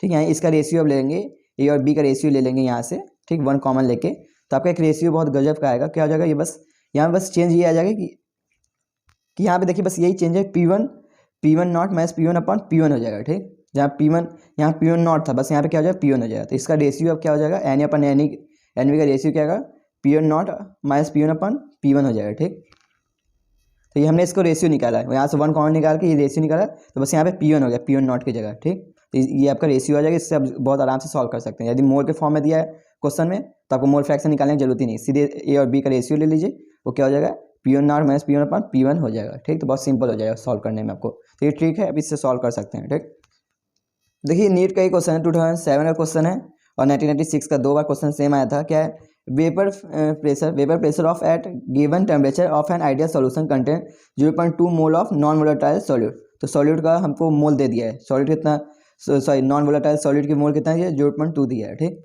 एंड 0.8 मोल ऑफ सॉल्वेंट, तो हमको सॉल्वेंट का भी मोल दे दिया कितना, 0.8 है। तो नॉन वोलेटाइल सॉल्यूट का मोल कितना दिया है, 0.2 है, और सॉल्वेंट का मोल कितना है, 0.8 है। ओके, अब क्या बोला, इस 60 mm Hg, तो हमको सॉल्वेंट का प्रेशर भी दे दिया है, कब, जब इसमें नॉन वोलेटाइल हमने मिला दिया था, यानी हमको क्या दे दिया है कि P1 की वैल्यू दिया है। ठीक, यानी जब हमने इसमें मिला दिया था तब की वैल्यू है, जब हमने क्या किया, 0.2 mole of non volatile solute इसमें मिला दिया था, 0.8 सॉल्वेंट हमने मिलाया था, इसका प्रेशर कितना था, 60 mm Hg हो गया था। ठीक, तो अल्टीमेटली हमको क्या दे रहा है, P1 की वैल्यू दे रहा है, जब इसमें हमने मिक्स कर दिया तब नॉन वोलेटाइल मिक्स किया तब की प्रेशर दे रहा है। ठीक, यानी P1 की वैल्यू दिया है। ठीक, P1 नॉट की हमको वैल्यू पूछेगा तब। तो vapour pressure of pure solvent of the same temperature, तो हमको पूछा है वेपर प्रेशर क्या होगा प्योर सॉल्वेंट के लिए। ठीक, तो यानी प्योर फॉर्म में, यानी P1 नॉट की वैल्यू हमसे पूछ रहा है, जब प्योर फॉर्म में तब की प्रेशर क्या होगा वही पूछ रहा है। ठीक, तो आपको हर एक टर्म को समझना होगा तभी क्वेश्चन कर पाओगे आप, या तो आप चाहिए ऐसे कर सकते हैं, P1 not minus P1 upon P1 not से भी कर सकते हैं, या तो आप सीधे इनका रेशियो लेके भी कर सकते हैं। ठीक, Na अपॉन NB का रेशियो क्या होगा, P1 not minus P1 upon P1 यहाँ पे हो जाएगा केवल। ठीक है, नॉट नहीं होगा, यदि ऐसे करेंगे रेशियो लेके करेंगे तो आपको ईजी हो जाएगा, मोल फ्रैक्शन निकालना नहीं है, केवल रेशियो ले लेना है मोल का। ठीक, तो यहाँ पे क्या हो जाएगा, P1 नॉट हमसे पूछा है प्योर फॉर्म में। ठीक, P1 नॉट की वैल्यू पूछा है, माइनस जब क्या है इम्प्योर फॉर्म में क्या हो गया, 60 वैल्यू हो गई थी इसकी, जिसमें हमने मिला दिया था, मिक्स कर दिया था नॉन वोलेटाइल, तो वैल्यू कितनी है, 60 अपॉन P1 वैल्यू कितनी होगी, 60। ठीक, इक्वल क्या हो जाएगा, जो mole of a non volatile की मोल कितना है, 0.2 है। ठीक, और जो सॉल्वेंट है इसका मोल कितना है, 0.8 है। ओके, यहाँ से अब इसको सॉल्व करेगा तो क्या हो जाएगा, 1/4 हो जाएगा। ठीक, 1/4 आ जाएगा। अब देखिए 60 है, इसको इधर मल्टीप्लाई कर देते हैं, तो P1 नॉट माइनस 60 बराबर क्या हो जाएगा, 60 इंटू 1/4 हो जाएगा। ठीक, तो ये कितने बार में जाएगा, 15 बार में जाएगा। ठीक, तो P1 नॉट माइनस 60 बराबर क्या हो जाएगा, 15, यानी P1 नॉट आ जाएगा कितना, 75। 60 को इधर भेजेंगे क्या हो जाएगा, 60 और 15 कितना, 75, तो P1 नॉट कितना हो जाएगा, 75। आंसर क्या होगा, C। तो इजी क्वेश्चन है ये भी। ओके, तो अब स्टॉप करके इसको यदि आप ना किए हो तो आप कीजिए, तो ये आगे बढ़िए। अब बात करते हैं ideal and non ideal solution के बारे में। तो आइडियल सॉल्यूशन क्या है, जो क्या है रॉल्स लॉ को फॉलो करे, इसे ही कहते हैं आइडियल सॉल्यूशन। तो रॉल्स लॉ का ग्राफ ऐसे ही होता था। ठीक, तो जो रॉल्स लॉ को फॉलो करेगा उसका एक उसे ही क्या कहेंगे, आइडियल सॉल्यूशन कहेंगे। तो जो रॉल्स लॉ को फॉलो करेगा उसको आइडियल सॉल्यूशन कहेंगे, जो रॉल्स लॉ को फॉलो नहीं करेगा उसे नॉन आइडियल सॉल्यूशन कहेंगे। ठीक, अब बात करते हैं जो नॉन आइडियल सॉल्यूशन, इसमें दो तरह हमको पढ़ना है, एक होगा पॉजिटिव डेविएशन, एक होगा निगेटिव डेविएशन। ठीक, तो बात करते हैं जो पॉजिटिव डेविएशन है, इसमें जो वेपर प्रेशर आएगा वो ज़्यादा आएगा, जो रॉल्स लॉ के जो वेपर प्रेशर उससे ज़्यादा आएगा। ठीक, तो वेपर प्रेशर जो होगा क्या होगा, ग्रेटर देन रॉल्स लॉ के जो वेपर प्रेशर उससे। ठीक, इसमें जो होगा पॉजिटिव डेविएशन वाले जो होंगे कंपाउंड, वो क्या करेंगे, तो उनका जो वेपर प्रेशर आएगा ग्रेटर होगा रॉल्स लॉ के वेपर प्रेशर है। अब बात करते हैं निगेटिव डेविएशन वाले क्या होंगे, निगेटिव डेविएशन में जो सॉल्यूशन होंगे उसमें क्या होगा, जो वेपर प्रेशर होगा lower than Rawls law, Rawls law ने जो वेपर प्रेशर बताया था उससे कम आएगा इनकी वैल्यू। ठीक, अब देखिए अगला इंपॉर्टेंट बात करते हैं, जो आइडियल सॉल्यूशन है उसमें इन्होंने ये बताया था रॉल्स ने कि जो ए जो जब क्या है मिलने से पहले जो ए कंपाउंड ए था, ठीक, कंपाउंड बी था। ठीक, तो ए और बी में जो मिलने से पहले जब इंटरेक्शन था वो बराबर होगा मिलने के बाद, यानी ए बी कंपाउंड बनाने के बाद इंटरेक्शन के। ठीक, तो इन्होंने रॉल्स ने बताया था ना कि जो पहले का जो सॉल्यूशन है, तो जो ए के बीच इंटरेक्शन है और बी के इंटरेक्शन के बीच इंटरेक्शन है वो इक्वल होगा क्या, इनके मिक्स होने के बाद का इंटरेक्शन के। ठीक, यहाँ मैं प्रेशर की बात नहीं कर रहा हूँ, इंटरेक्शन की बात कर रहा हूँ। ओके, यहाँ प्रेशर की बात नहीं, प्रेशर तो ऑलरेडी घटता ही था, मैं ये बोला था, पर यहाँ पे बात कर रहा हूँ इंटरेक्शन की, जो ए का इंटरेक्शन और बी का इंटरेक्शन है वो क्या होगा, इनके मिक्सचर के बाद का इंटरेक्शन की इक्वल होगा। ठीक, अब बात करते हैं पॉजिटिव डेविएशन वाले में, तो पॉजिटिव डेविएशन में क्या होगा, देखिए पॉजिटिव डेविएशन क्या हो, वेपर प्रेशर ज़्यादा बन रहा है, पॉजिटिव डेविएशन क्या है, वेपर प्रेशर ज़्यादा बन रहा है रॉल्स लॉ के वेपर प्रेशर से। ठीक, तो ऐसा इसलिए क्योंकि इनके बीच इंटरेक्शन बहुत कम है, इनके मॉलिक्यूल जो मिक्सचर है उनका इंटरेक्शन कम आ रहा है, तो इंटरेक्शन कम है इसलिए क्या प्रेशर बहुत ज़्यादा बन रहा है। ठीक, इनके बीच इंटरेक्शन होता है तो इतना प्रेशर नहीं बन पाता, तो क्या इंटरेक्शन के बीच कम होना चाहिए, तो यही होगा क्योंकि प्रेशर बहुत ज़्यादा बन रहा है तो यानी इंटरेक्शन कम हुआ, तभी क्या आराम से हवा में उड़ जा रहा है, इंटरेक्शन होता है बॉन्ड बना लेते हैं तो हवा में उड़ नहीं पाते हैं। ठीक, तो ए बी के बीच जो इंटरेक्शन है, यानी जो मिक्सचर का इंटरेक्शन है वो क्या होगा, ज़्यादा होगा, सो कम होगा, मिक्सचर का इंटरेक्शन कम होगा, क्या है, जो जब वो इंडिविजुअल थे, जब अलग अलग थे, यानी ए और बी का इंटरेक्शन से। ठीक, तो मिक्सचर का इंटरेक्शन कम होगा, मिक्सचर जो बना उसका इंटरेक्शन कम होगा, तभी क्या अच्छा प्रेशर बना रहा है। ठीक, तो ए बी का इंटरेक्शन कम है कब, किससे, ए एंड बी के इंटरेक्शन थे। ओके, तो इंपॉर्टेंट इसको याद कर लीजिए इंटरेक्शन, तो अब यहाँ से कंपेयर करके याद कर सकते हैं। ओके, अब बात करते हैं ये वाला निगेटिव डेविएशन के लिए, तो निगेटिव डेविएशन क्या है, बहुत प्रेशर बहुत कम हो जा रहा है। ठीक, रॉल्स लॉ के प्रेशर से कम आ रहा है वैल्यू। ठीक, ऐसा क्यों, यानी ये बहुत अच्छा बॉन्ड बना ले रहा है, जब बॉन्ड अच्छा बना रहे हैं तो वेपर प्रेशर कम बन रहा है, बॉन्ड अच्छा बना रहे हैं तो यानी ए बी का इंटरेक्शन ज़्यादा है, यानी मिक्सर का इंटरेक्शन ज़्यादा हो जाएगा ए और बी के इंटरेक्शन है। ठीक, यानी बॉन्ड इन्होंने अच्छा बना लिया क्योंकि वेपर प्रेशर क्या है, कम बन रहा है, कम उड़ रहे हैं ये लोग, तो बॉन्डिंग अच्छा है इनके बीच, इसलिए क्या ए बी के बीच इंटरेक्शन बहुत ज़्यादा हो गया है। ठीक, ए और बी के इंटरेक्शन, तो सभी आपका एनसीईआरटी का लाइन है। ओके, अब बात करते हैं जो आइडियल सॉल्यूशन है, इसके लिए एंथैल्पी का चेंज और वॉल्यूम का चेंज जो है जीरो होता है। ठीक, तो इंपॉर्टेंट इसको याद कीजिए, जो एंथैल्पी का चेंज और वॉल्यूम का चेंज होता है आइडियल सॉल्यूशन के लिए क्या होता है, जीरो होता है। ठीक, इंपॉर्टेंट है। ठीक, अब बात करते हैं पॉजिटिव डेविएशन के लिए पॉजिटिव होगा। ठीक, बहुत सिंपल से याद करना, बहुत ईजी, आइडियल सॉल्यूशन के लिए जीरो होगा, एंथैल्पी का चेंज और वॉल्यूम का चेंज क्या होगा, जीरो होगा।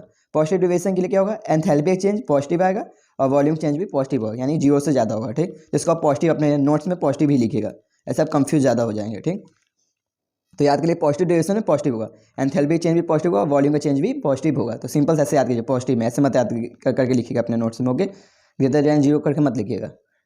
पॉजिटिव डेविएशन एंथैल्पी चेंज भी पॉजिटिव और वॉल्यूम चेंज भी पॉजिटिव होगा। ठीक, निगेटिव डेविएशन क्या होगा, कम हो जाएगा, तो एंथैल्पी चेंज भी कम होगा, मतलब निगेटिव होगा, और वॉल्यूम चेंज भी निगेटिव होगा। ठीक, तो निगेटिव डेविएशन निगेटिव होगा, एंथैल्पी चेंज भी और वॉल्यूम चेंज, इसको याद करना है आपको। एक बार फिर से बोल दूं मैं, आइडियल सॉल्यूशन के लिए क्या होगा, डेल्टा एच की वैल्यू भी जीरो होगी और डेल्टा वी की वैल्यू भी जीरो होगी। पॉजिटिव डेविएशन में डेल्टा एच की वैल्यू पॉजिटिव होगी, डेल्टा वी की वैल्यू भी पॉजिटिव होगी। निगेटिव डेविएशन डेल्टा एच की वैल्यू निगेटिव, डेल्टा वी की वैल्यू भी निगेटिव होगी। ओके, इसको हम निगेटिव में ऐसे करके लिखिएगा। ठीक, तो तब कंफ्यूज हो जाएंगे। ओके, अब देखिए ये बहुत इंपॉर्टेंट है, जो डेल्टा जी और डेल्टा एस ये सभी के लिए फिक्स है, दुनिया में जैसा भी सॉल्यूशन है इसका फिक्स होता है। ठीक, जब स्पॉन्टेनियस रिएक्शन हो रहा है तो ये फिक्स है कि यदि स्पॉन्टेनियस रिएक्शन है तो डेल्टा एस हमेशा पॉजिटिव होगा और डेल्टा जी हमेशा निगेटिव होगा, ये फिक्स है, हमेशा के लिए फिक्स है, ये कोई इसको ठुकरा नहीं सकता, कोई गलत नहीं कर सकता। ठीक, तो यदि स्पॉन्टेनियस रिएक्शन है तो ये फिक्स है कि डेल्टा एस की वैल्यू पॉजिटिव होगी 100% है, और डेल्टा जी की वैल्यू 100% है निगेटिव होगी। तो चाहे जैसा भी सॉल्यूशन हो, चाहे आइडियल सॉल्यूशन हो चाहे नॉन आइडियल सॉल्यूशन, सभी के लिए यही होगी। ठीक, तो आइडियल सॉल्यूशन की बात करें तो डेल्टा जी की वैल्यू क्या होगी, ये निगेटिव होगी, डेल्टा एस की वैल्यू पॉजिटिव होगी। चाहे पॉजिटिव डेविएशन की बात है तभी इसमें क्या होगा, डेल्टा जी की वैल्यू निगेटिव होगी, डेल्टा एस की वैल्यू पॉजिटिव होगी। ठीक, ठीक। और बात करते हैं नॉन निगेटिव सोल्यूशन, तो भी क्या, delta G negative delta S positive. ये फिक्स है, ये कोई ठुकरा नहीं सकता, इसको कोई गलत नहीं कर सकता, ये हमेशा कभी चेंज नहीं होते हैं, यही स्पॉन्टेनियस रिएक्शन है। तो ओके, तो आई होप कि ये आपको इतना टर्म तो याद हो गया होगा, क्लियर हो गया होगा एकदम। बस सिंपल से याद करना, जैसे पॉजिटिव तो ये डेल्टा एच डेल्टा की वैल्यू पॉजिटिव होगी, निगेटिव तो डेल्टा भी डेल्टा एच की वैल्यू निगेटिव होगी। ठीक। और जी और डेल्टा एस की वैल्यू कोई ठुकरा नहीं सकता, हमेशा निगेटिव, डेल्टा जी हमेशा निगेटिव, डेल्टा एस हमेशा पॉजिटिव होगी। ओके, अब बात करते हैं बॉइलिंग पॉइंट एजियोट्रॉप के बारे में। ठीक, तो बॉइलिंग पॉइंट और एजियोट्रॉप सेम थिंग्स ही हैं, आप ऐसे समझ सकते हैं, सेम ही है उनका रिलेशन। ठीक, तो ये क्या होता है, देखिए आइडियल सॉल्यूशन के लिए सेम होगा। ठीक, तो यदि मिक्सर से पहले और मिक्सर के बाद एकदम सेम होगा, बॉइलिंग पॉइंट जो पहले था मिलाने से पहले और मिलाने के बाद सेम होगा इनका। ठीक, बॉइलिंग पॉइंट तो पहले जितना बॉइलिंग पॉइंट था मिलाने के बाद उनका बॉइलिंग पॉइंट सेम ही आएगा।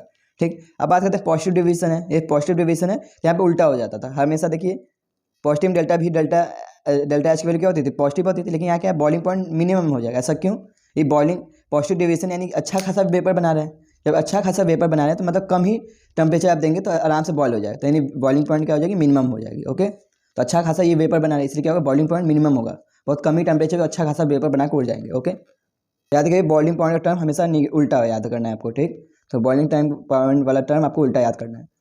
बाकी डेल्टा भी और डेल्टा एच की वैल्यू कुछ वैसे मैं बताया था, पॉजिटिव पॉजिटिव आपको याद करना था, और डेल्टा जी और डेल्टा एच की वैल्यू कोई गलत कर नहीं सकता, हमेशा वही होगा, डेल्टा जी निगेटिव डेल्टा भी positive delta H positive. Okay, याद कर लिए पॉजिटिव डेविएशन के लिए क्या होगा, बॉइलिंग पॉइंट मिनिमम होगा, पॉजिटिव डेविएशन में क्या हो जाएगा, बॉइलिंग पॉइंट मिनिमम हो जाएगा, एजियोट्रॉप की बात करें वो मिनिमम हो जाता है। ठीक, ऐसा क्योंकि मिक्सर होने के बाद क्या हो जाता है, अच्छा खासा वेपर बनाने लगते हैं पॉजिटिव वाले, अच्छा खासा वेपर यानी बॉइलिंग पॉइंट क्या मिनिमम हो गई। ठीक, बात करते हैं नेगेटिव डेविएशन वाले में, तो बॉइलिंग पॉइंट या एजियोट्रॉप जो होगा वो क्या हो जाएगा, मैक्सिमम हो जाएगा। तो नेगेटिव वाले में क्या है, बॉन्डिंग अच्छा बन गया, तो क्या होगा, उनको ज़्यादा हम टेम्परेचर देंगे तब वो बॉयल होगा, तो यानी बॉइलिंग पॉइंट क्या हो जाएगी, मैक्सिमम हो जाएगी।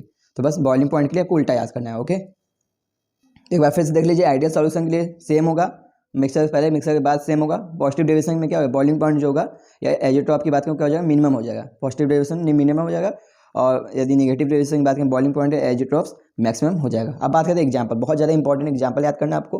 तो देखिए आइडियल सॉल्यूशन का एग्जाम्पल बहुत ईजी होता है, तुरंत याद कर लेंगे। देखिए हमेशा सेम कॉम्पोनेंट होंगे, सेम जैसे होंगे, जैसे बेंजीन टॉलुइन, ठीक सेम होंगे, इनका कॉम्पोनेंट एकदम सेम हो जाएगा। ठीक, बस हल्का फुल्का चेंज होगा। तो benzene toluene N hexane N heptane, N hexane N heptane, बस यहाँ पे क्या है, कार्बन की वैल्यू थोड़ी ज़्यादा हो जाएगी। ठीक, CH3 ज़्यादा हो जा रहा है, तो ब्यूटेन टॉलुइन, ठीक benzene toluene N hexane N heptane हो गया, और क्लोरोब्यूटेन और ब्रोमोब्यूटेन हो गया। ठीक, क्लोरोब्यूटेन और ब्रोमोब्यूटेन, ये सब एग्जाम्पल एकदम सेम, एकदम आप यहाँ से कंपेयर करके याद कर सकते हो, बहुत ईजी है। ठीक, हल्का फुल्का चेंजिंग है, ठीक इनके नाम में हल्का हल्का चेंजिंग आ गया। ओके, तो बात करते हैं पॉजिटिव डेविएशन का। देखिए एनसीईआरटी में केवल 2 एग्जाम्पल दिया है, पॉजिटिव डेविएशन का केवल एक एग्जाम्पल दिया है। ठीक, पर वो एग्जाम में क्वेश्चन अच्छा खासा दे दिया है इससे। ठीक, तो पॉजिटिव डेविएशन के लिए केवल एक एग्जाम्पल ये दिया है, क्या दिया, एसीटोन प्लस एल्कोहल। ठीक, एसीटोन और एल्कोहल का एग्जाम्पल दिया है, तो याद कर लीजिए जिसमें एल्कोहल है वो आग बन करके आप पॉजिटिव डेविएशन मार सकते हैं। जहाँ भी आपका एल्कोहल देखिए आग बन के पॉजिटिव डेविएशन मार के आ जाइए। ठीक, तो जहाँ भी एल्कोहल देखिए, क्योंकि एल्कोहल में क्या होता है, हाइड्रोजन बॉन्ड होता है। ठीक, हाइड्रोजन बॉन्ड होता है, इसमें क्या होगा, एसीटोन डाल देंगे तो ये अपने साथ बॉन्ड बनाने लगेगा, इसके अपने इंटरमॉलिक्यूलर हाइड्रोजन बॉन्ड को तोड़ के अपने साथ बनाने लगेगा। ठीक, मतलब सॉरी इंट्रामॉलिक्यूलर मतलब एथेनॉल मतलब एल्कोहल में ऑलरेडी हाइड्रोजन बॉन्ड है, तो इसके बॉन्ड को तोड़ के अपने साथ बॉन्ड बनाने लगेगा, तो इंट्रामॉलिक्यूलर हाइड्रोजन बॉन्ड को तोड़ के इंटरमॉलिक्यूलर हाइड्रोजन बॉन्ड बनाने लगेगा एसीटोन। इससे क्या होगा कि वैल्यू क्या हो गई, घट गई। ठीक, तो बॉन्डिंग क्या हो गया, वीक हो गया। ठीक, क्योंकि इंट्रा तो बहुत ज़्यादा है जबकि अपने साथ बना लिया बॉन्ड। ठीक, तो यही ऐसे एनसीईआरटी समझा के भी यही बताता है आपको। ओके, तो इसीलिए जहाँ भी अल्कोहल होगा उसमें ऑलरेडी हाइड्रोजन बॉन्ड है, इसको तोड़ के इसमें वाटर भी मिला देंगे, अल्कोहल में वाटर भी मिला देंगे, तो भी क्या हो जाएगा, तो भी क्या होगा, पॉजिटिव डेविएशन होगा। पॉजिटिव डेविएशन मैंने ऑलरेडी बोला कि इंट्रैक्शन कम हो जाएगा, इंट्रैक्शन वैल्यू कम होगी, तो क्या है, अल्कोहल में पहले क्या था, अच्छा खासा इंट्रैक्शन था, इसने अपने साथ हाइड्रोजन बॉन्ड बना लिया एसीटोन आने के बाद। ठीक है, इंट्रैक्शन थोड़ा कम हो गया, ऑलरेडी देख सकते हैं इंट्रा क्योंकि ज़्यादा इंट्रैक्शन अपने साथ जो घुल के रहेंगे वो ज़्यादा इंट्रैक्शन है दूसरे के साथ बॉन्ड बनाने से अच्छा। ठीक, तो ये देखिए, तो हमेशा जहाँ भी अल्कोहल है आग बन करके पॉजिटिव डेविएशन लगा दीजिएगा। ठीक, तो पहला एग्जाम्पल याद कीजिए, एसीटोन और अल्कोहल और वाटर एंड अल्कोहल। ठीक, देखिए तीसरा एग्जाम्पल आपको याद करना होगा थोड़ा, क्या एसीटोन और CH2 है, एसीटोन और CH2।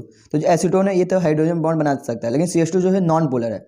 ठीक, नॉन पोलर आने के बाद ये क्या होगा, घटा देगा, तो ये पोलर है ये नॉन पोलर है, तो इंट्रैक्शन ये घटा देगा ऑलरेडी, ये तो पोलर है जबकि क्या नॉन पोलर है। CH2 क्या होता है, नॉन पोलर है, CO2 भी क्या है, नॉन पोलर है, तो क्या नॉन पोलर के आने के बाद भी इंट्रैक्शन इसका घट सकता है। ठीक, तो ये याद कर सकते हैं नॉन पोलर से। ओके, CH2 क्या है, नॉन पोलर है, तो नॉन पोलर आ गया तो पोलर के साथ तो इंट्रैक्शन घटाएगा ही। ओके, ये 3 एग्जाम्पल आपको याद करना है, एकदम इससे कहीं बाहर नहीं आएगा, ये 3 एग्जाम्पल के बाहर। ठीक है, आपके टेस्टों में भी ये तीनों दिखेंगे आपको एग्जाम्पल। अब बात करते हैं निगेटिव डेरिवेशन का एग्जाम्पल। तो देखिए एसीटोन और एनिलीन। तो देखिए जो एसीटोन है और एनिलीन के साथ अच्छा खासा हाइड्रोजन बॉन्ड बना सकता है। अब देख ही सकते हैं एनिलीन की जानते हैं फॉर्मूला, एसीटोन भी जानते हैं, तो अच्छा खासा इसमें हाइड्रोजन बॉन्ड आपको बनता हुआ दिखेगा।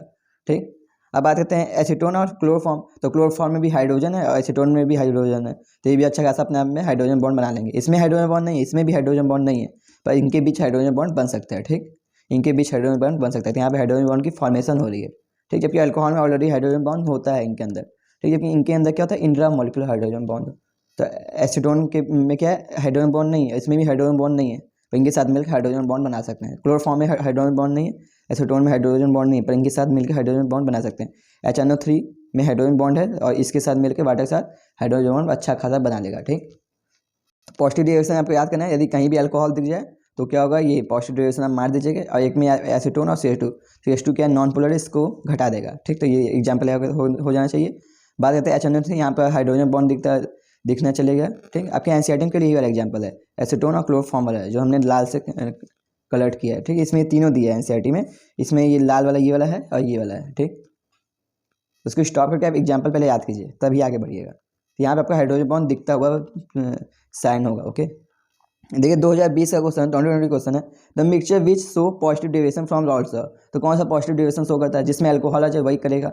ठीक, अल्कोहल किसमें है, एक यही वाले में अल्कोहल है, कहीं आपको दिख रहा है अल्कोहल, कहीं भी इसी में अल्कोहल दे दिया, ये हो जाएगा। ठीक, या तो ये एसीटोन और CH2 भी हो सकता है, एसीटोन और CH2 वाला, वो भी क्या है, पॉजिटिव डेविएशन वाला है। ओके, तो ये ऑप्शन भी हम पढ़ लेते हैं। बेंजीन टॉलुइन ये क्या है, आइडियल सॉल्यूशन है।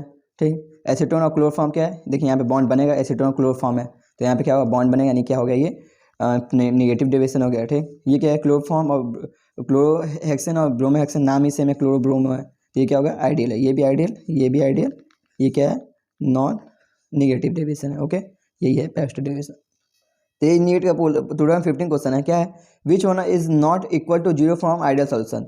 इसमें किसकी वैल्यू 0 नहीं होती फॉर आइडियल सॉल्यूशन के लिए। ठीक, तो हमने आपको पहले बोलते हैं डेल्टा G हमेशा नेगेटिव होगा, चाहे आइडियल हो चाहे नॉन आइडियल, और डेल्टा S हमेशा पॉजिटिव होगा। ठीक, तो इसी वैल्यू की नेगेटिव नहीं होती, बाकी डेल्टा S डेल्टा V सबकी वैल्यू क्या होती है, नेगेटिव होती है। तो पहला ये आंसर है, क्या आंसर क्या है, डेल्टा S क्या है, मिक्सचर, यही क्या है, नेगेटिव नहीं होता है। ठीक, ये V भी क्या होता है, नेगेटिव होता है, ये भी क्या होता है, 0 होता है, सॉरी मतलब जो डेल्टा S है यही क्या होता है, 0 नहीं होता है। ठीक, बाकी डेल्टा V भी 0 होता है, डेल्टा H भी 0 होता है। ठीक, डेल्टा P की बात करें तो ये भी आपका 0 ही होता है। ओके, जो डेल्टा S है ये 0 नहीं होता है, इसकी वैल्यू पॉजिटिव होती है, डेल्टा G की वैल्यू नेगेटिव होती है हमेशा, किसी के लिए भी। ये नीट 2019 क्वेश्चन है। ठीक है, the mixture that form maximum boiling azeotrope. तो किसका मैक्सिमम बॉइलिंग पॉइंट होगा, ये हमसे पूछा है। तो बॉइलिंग पॉइंट किसका मैक्सिमम होता है, इसमें उल्टा होता है, बॉइलिंग पॉइंट के लिए मैंने बोला था, बॉइलिंग पॉइंट के लिए उल्टा, मैक्सिमम बोला था, क्या होगा, निगेटिव डेविएशन होगा। मैक्सिमम पूछा है, इससे क्या होगा, निगेटिव डेविएशन होगा। तो निगेटिव डेविएशन वाले का क्या होगा, क्या होगा, निगेटिव वाले का क्या होगा, मैक्सिमम होगा बॉइलिंग पॉइंट।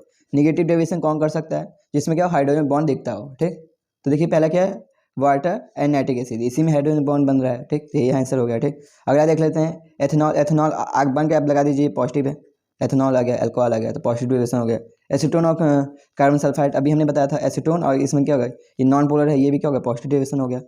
ठीक, एसीटोन के साथ नॉन पोलर आ गया, तो ये पॉजिटिव डेविएशन है। हेप्टेन और हेक्सेन, ये क्या होगा, आइडियल सॉल्यूशन हो गया, हेप्टेन और ऑक्टेन। ओके, अब बात करते हैं कॉलिगेटिव प्रॉपर्टीज क्या है। तो हमने आपको बताया था कि जो कॉलिगेटिव प्रॉपर्टी क्या होता है, it depend only on number of solute particle. तो ये केवल सॉल्यूट पे डिपेंड करते हैं। जो कॉलिगेटिव प्रॉपर्टी क्या है, ऐसे पार्टिकल यानी वो किस पे डिपेंड करेगा, जो कॉलिगेटिव प्रॉपर्टीज है किस पे डिपेंड करेगा, केवल सॉल्यूट, नंबर ऑफ सॉल्यूट पे डिपेंड करेगा। ठीक, ये केवल सॉल्यूट यानी कि केवल सॉल्यूट पर डिपेंड करेगा, सॉल्वेंट पे इस पर कोई इफेक्ट नहीं पड़ेगा, केवल सॉल्यूट पे। ओके, अब बात करते हैं 4 टाइप के कॉलिगेटिव प्रॉपर्टीज हमको पढ़ने हैं। ठीक, जिसमें पहला क्या है, रिलेटिव लोवरिंग और वेपर प्रेशर, जिसके बारे में हमने ऑलरेडी आपको बता दिया। रिलेटिव लोवरिंग और वेपर प्रेशर जो हमने बताया ना, P1 P1 not minus P1 upon P1 not बराबर क्या होता है, मोल फ्रैक्शन ऑफ नॉन वोलेटाइल के लिए, तो इसके बारे में ऑलरेडी हमने पढ़ लिया। अब बात करते हैं एलिवेशन इन बॉइलिंग पॉइंट की बात करते हैं। ठीक, अगला क्या है, एलिवेशन इन बॉइलिंग पॉइंट। तीसरा क्या है, डिप्रेशन इन फ्रीजिंग पॉइंट, तो इसको TF भी डिनोट करते हैं, TF। Elevation in boiling point, इसको TB डिनोट करते हैं, और डिप्रेशन इन फ्रीजिंग पॉइंट, इसको TF से डिनोट करते हैं। ठीक, अगला चौथा क्या है, ऑस्मोसिस प्रेशर, इसको पाई से डिनोट करते हैं। ये तीनों के बारे में बात करेंगे, इसके बारे में हम ऑलरेडी बात कर चुके हैं। ओके, देखिए ये बहुत इंपॉर्टेंट है, जो ऑस्मोसिस प्रेशर है ये आपको क्लियर बताएगा। ठीक, सॉल्यूट के बारे में अच्छे क्लियरिटी यही बताएगा। ठीक, बाकी ये सब देखिए, ये तीनों जो हैं ये केवल रिलेटिव टर्म है। ठीक, ये रिलेटिव लोवरिंग और वेपर प्रेशर, तो वेपर प्रेशर नहीं बताएगा, इसका रिलेटिव टर्म हमको बताएगा। ठीक, जो बॉइलिंग पॉइंट ये नहीं बताएगा, क्या है, एलिवेशन इन बॉइलिंग पॉइंट बताएगा। डिप्रेशन फ्रीजिंग पॉइंट बताएगा, फ्रीजिंग पॉइंट नहीं बताएगा, ठीक। तो ये क्या है, इसका रिलेटिव टर्म बताएगा, जबकि ये ऑस्मोसिस प्रेशर क्या है, एकदम क्लियर टर्म है। ऑस्मोसिस प्रेशर क्या है, एकदम क्लियर टर्म आपको दिखा रहा है, ठीक। बाकी ये सब क्या है, इसका रिलेटिव टर्म है, ठीक। ये टीबी क्या चेंज है, चेंज है टेम्परेचर है ये, ठीक। टीए भी क्या चेंज वाला टेम्परेचर, यहाँ चेंजिंग वाला है, बाकी ये क्या रियल वैल्यू है, ओके। देखिए नीट 1992 का क्वेश्चन है, क्या है, which one is colligative property, इसमें कौन सा कोलिगेटिव प्रॉपर्टी है। तो आपके यहाँ पे सब दिख रहा होगा, फ्रीजिंग पॉइंट है, बॉइलिंग पॉइंट है, वेपर प्रेशर है, ऑस्मोसिस प्रेशर है, ठीक। लेकिन ऑस्मोसिस प्रेशर ही होगा, क्यों, यहाँ पे क्या होगा, बॉइलिंग पॉइंट क्या होता है, एलिवेशन ही बॉइलिंग पॉइंट होता है। यहाँ बॉइलिंग पॉइंट नहीं, एलिवेशन ही बॉइलिंग पॉइंट होना चाहिए। वेपर प्रेशर नहीं होना चाहिए, relative lowering of vapour pressure होना चाहिए। फ्रीजिंग पॉइंट नहीं होना चाहिए, डिप्रेशन फ्रीजिंग पॉइंट होना चाहिए, ठीक। जिसका रिलेटिव हम हमेशा कंसिडर करते हैं, जबकि ऑस्मोसिस प्रेशर का ये क्लियर टर्म है, ओके। तो देखिए हमारा ये दूसरा और तीसरा इसको साथ में हम कवर करते हैं, ठीक। क्या एलिवेशन इन बॉइलिंग पॉइंट, इसको टीवी करते बोलते हैं। डिप्रेशन इन फ्रीजिंग पॉइंट, इसको टीएफ करते हैं, ठीक। एलिवेशन इन बॉइलिंग पॉइंट मतलब वैल्यू पॉइंट बढ़ जाएगा, ठीक। तो क्या है, जब किसी नॉन वोलेटाइल आपके वही सॉल्यूशन है, ठीक, ये सॉल्यूशन है, ठीक। अब इसमें नॉन वोलेटाइल सॉल्यूट डाल देंगे, तो नॉन वोलेटाइल सॉल्यूट डालने से क्या होगा, इसका वेपर प्रेशर बढ़ जाएगा। नॉन वोलेटाइल आपने सॉल्यूट डाला तो इससे वेपर प्रेशर बढ़ जाएगा। वेपर प्रेशर बढ़ने से क्या होगा, boiling point, sorry, non volatile आपने सॉल्यूट डाला तो वेपर प्रेशर क्या होगा, कम हो गया, ठीक। नॉन वोलेटाइल हमने डाला तो वेपर प्रेशर क्या होगा, कम हो जाएगा, ठीक। तो वेपर प्रेशर कम होगा, जिससे क्या होगा, बॉइलिंग पॉइंट बढ़ जाएगा, ठीक। ऑलरेडी मैंने बोला था कि यदि क्या है, वेपर प्रेशर घट रहा है, नॉन वोलेटाइल हमने डाला तो क्या वेपर प्रेशर घट गया, जितना था उससे घट गया। तो जब वेपर प्रेशर घट गया तो उसको बॉयल करने के लिए हमको ज़्यादा टेम्परेचर देना पड़ेगा, इसलिए क्या होगा, बॉइलिंग पॉइंट क्या हो जाएगा, बढ़ जाएगा, ठीक। तो क्या है, वेपर प्रेशर घट गया तो हमको उसको वेपर बनाने के लिए ज़्यादा से ज़्यादा टेम्परेचर देना होगा, यानी बॉइलिंग पॉइंट क्या होगा, बढ़ जाएगा। तो आप ऐसे समझ सकते हैं, ठीक। अब बात करते हैं एलिवेशन इन बॉइलिंग पॉइंट, इसको टीवी से डिनोट करते हैं। एलिवेशन इन बॉइलिंग पॉइंट को टीवी से, यानी टीवी का एक्चुअली चेंज है, जो जितना चेंज आया है, पहले क्या आया था, नॉन वोलेटाइल सॉल्यूट डाला तो कितना उसके वेपर प्रेशर में चेंजिंग है, इसको ही टीवी से बोलते हैं। इसी को बोलते हैं एलिवेशन इन बॉइलिंग पॉइंट, यानी चेंजिंग ही है। तो डेल्टा टीवी बराबर क्या हो जाएगा, प्रपोर्शनल होता है उसके मोलालिटी की, ठीक। तो टीवी किसके प्रपोर्शनल होता है, उसके मोलालिटी के प्रपोर्शनल होता है, ठीक। यहाँ पे जब इसको हटाएंगे, ठीक, प्रपोर्शनल हटाएंगे तो यहाँ का हो जाएगा टीवी बराबर क्या हो जाएगा, केबी इंटू एम हो जाएगा, ठीक। टीवी बराबर क्या हो जाएगा, केबी इंटू एम, जहाँ एम क्या है, मोलालिटी है, मोलालिटी, और टीबी वैल्यू क्या है, एलिवेशन इन बॉइलिंग पॉइंट है। और केबी की बात करें, जहाँ केबी क्या है, एलिवेशन इन बीपी कांस्टेंट, यानी बॉइलिंग पॉइंट कांस्टेंट है। Elevation in boiling point constant है, केबी क्या है, elevation in boiling point constant है, ठीक। तो आइए ग्राफ भी देख लेते हैं। देखिए प्रेशर था, ये क्या है, प्रेशर था, इसमें क्या हमने नॉन वोलेटाइल सॉल्यूट डाला तो ये प्योर फॉर्म में था। जब देखिए प्योर फॉर्म में था तो इसका कुछ ग्राफ ऐसा बनेगा। देखिए जब प्योर फॉर्म में था, प्योर सॉल्वेंट था, तो इसका टेम्परेचर कुछ यहाँ पे आया था, ठीक। जैसे क्या हुआ, जब इसमें सॉल्यूशन में चला गया, यानी नॉन वोलेटाइल हमने सॉल्यूट मिला दिया, जब ये सॉल्यूशन में चला गया तो इसका जो बॉइलिंग पॉइंट है वो क्या हो जाएगा, इधर आ जाएगा, यानी थोड़ा बढ़ जाएगा बॉइलिंग पॉइंट। अपने यहाँ से देख रहा है बढ़ता हुआ, तो यहाँ पे थोड़ा बढ़ जाएगा, तो यानी टीवी इसको डैश बोल देंगे, ओके। तो जैसे सॉल्यूशन में आने के बाद, यानी इसमें सॉल्वेंट हमने मिला दिया नॉन वोलेटाइल, तो ये क्या हुआ, इसकी वैल्यू बढ़ गई, यहाँ टेम्परेचर वैल्यू भी देखिए यहाँ पे बढ़ गई, ठीक। तो पहले यहाँ पे था टेम्परेचर, अब क्या हो गया, यहाँ पे हो गया, ओके, टीवी वैल्यू बढ़ गई। तो देखिए हम डेल्टा टीवी को ऐसे लिखेंगे, delta TV dot T solution minus T solvent हो जाएगा, ठीक। क्योंकि सॉल्यूशन का टेम्परेचर ज़्यादा है, तो एलिवेशन में बॉइलिंग पॉइंट को हम ऐसे भी लिख सकते हैं, एलिवेशन बॉइलिंग पॉइंट को T solution minus T solvent लिखेंगे, T solution minus T solvent. पर इससे हम क्वेश्चन नहीं सॉल्व करेंगे, हम अपना क्वेश्चन इससे सॉल्व करेंगे। हमसे पूछेगा न्यू बीपी क्या होगा, न्यू वेपर प्रेशर क्या होगा, हमसे ये पूछेगा। सॉरी, न्यू बॉइलिंग पॉइंट क्या होगा, ये हमसे पूछेगा। न्यू बॉइलिंग पॉइंट क्या होगा, ये हमसे पूछेगा। तो न्यू बॉइलिंग पॉइंट क्या होगा, ओल्ड में से आपका क्या कीजिए, जो चेंज आपका ये निकलेगा इसी को ऐड कर दीजिएगा, ठीक। तो ओल्ड जो आपका था वेपर प्रेशर, उसमें क्या होगा, जिसके चेंज को ऐड कर दीजिएगा, सिंपल सा बस ये है फंडा, ठीक। तो आपको यदि न्यू पूछेगा, न्यू बीपी क्या हो जाएगा, नया बीपी क्या हो जाएगा, ठीक। जब क्या नॉन वोलेटाइल मिलाया तो नया बीपी क्या होगा, जो ओल्ड था उसमें जो आपकी टीवी वैल्यू होगा उसको ऐड कर दीजिएगा। आप इससे क्वेश्चन सॉल्व कीजिएगा, ओके। इससे नंबर कीजिएगा, आपका एनसीईआरटी में यही दिया है, ये वाला, ठीक। पर आप इससे क्वेश्चन सॉल्व कीजिएगा। अब बात करते हैं डिप्रेशन इन फ्रीजिंग पॉइंट, इसको टीएफ से डिनोट करते हैं। तो ये क्या है, टीएफ जो है डिप्रेशन जो फ्रीजिंग पॉइंट है वो क्या है, मोलालिटी की, ये भी प्रपोर्शनल होता है। तो यहाँ पे इसको भी हटाएंगे प्रपोर्शनल को, तो यहाँ टी एफ बराबर क्या हो जाएगा, टी एफ इंटू एम, यहाँ एम क्या है, मोलालिटी है, टी एफ क्या है, depression in freezing point constant है, ठीक। टीवी क्या है, डिप्रेशन इन फ्रीजिंग पॉइंट है, ओके। तो देखिए हमेशा क्या है, जब क्या है नॉन वोलेटाइल सॉल्यूट डालेंगे तो उसके फ्रीजिंग पॉइंट में डिप्रेशन आएगा, यानी कमी आएगी, ठीक। तो जब भी क्या नॉन वोलेटाइल सॉल्यूट डालेंगे तो उसके फ्रीजिंग पॉइंट में कमी आएगी। तो देखिए ये कोई सॉलिड पॉइंट है, यानी फ्रीजिंग पॉइंट है ये, ठीक।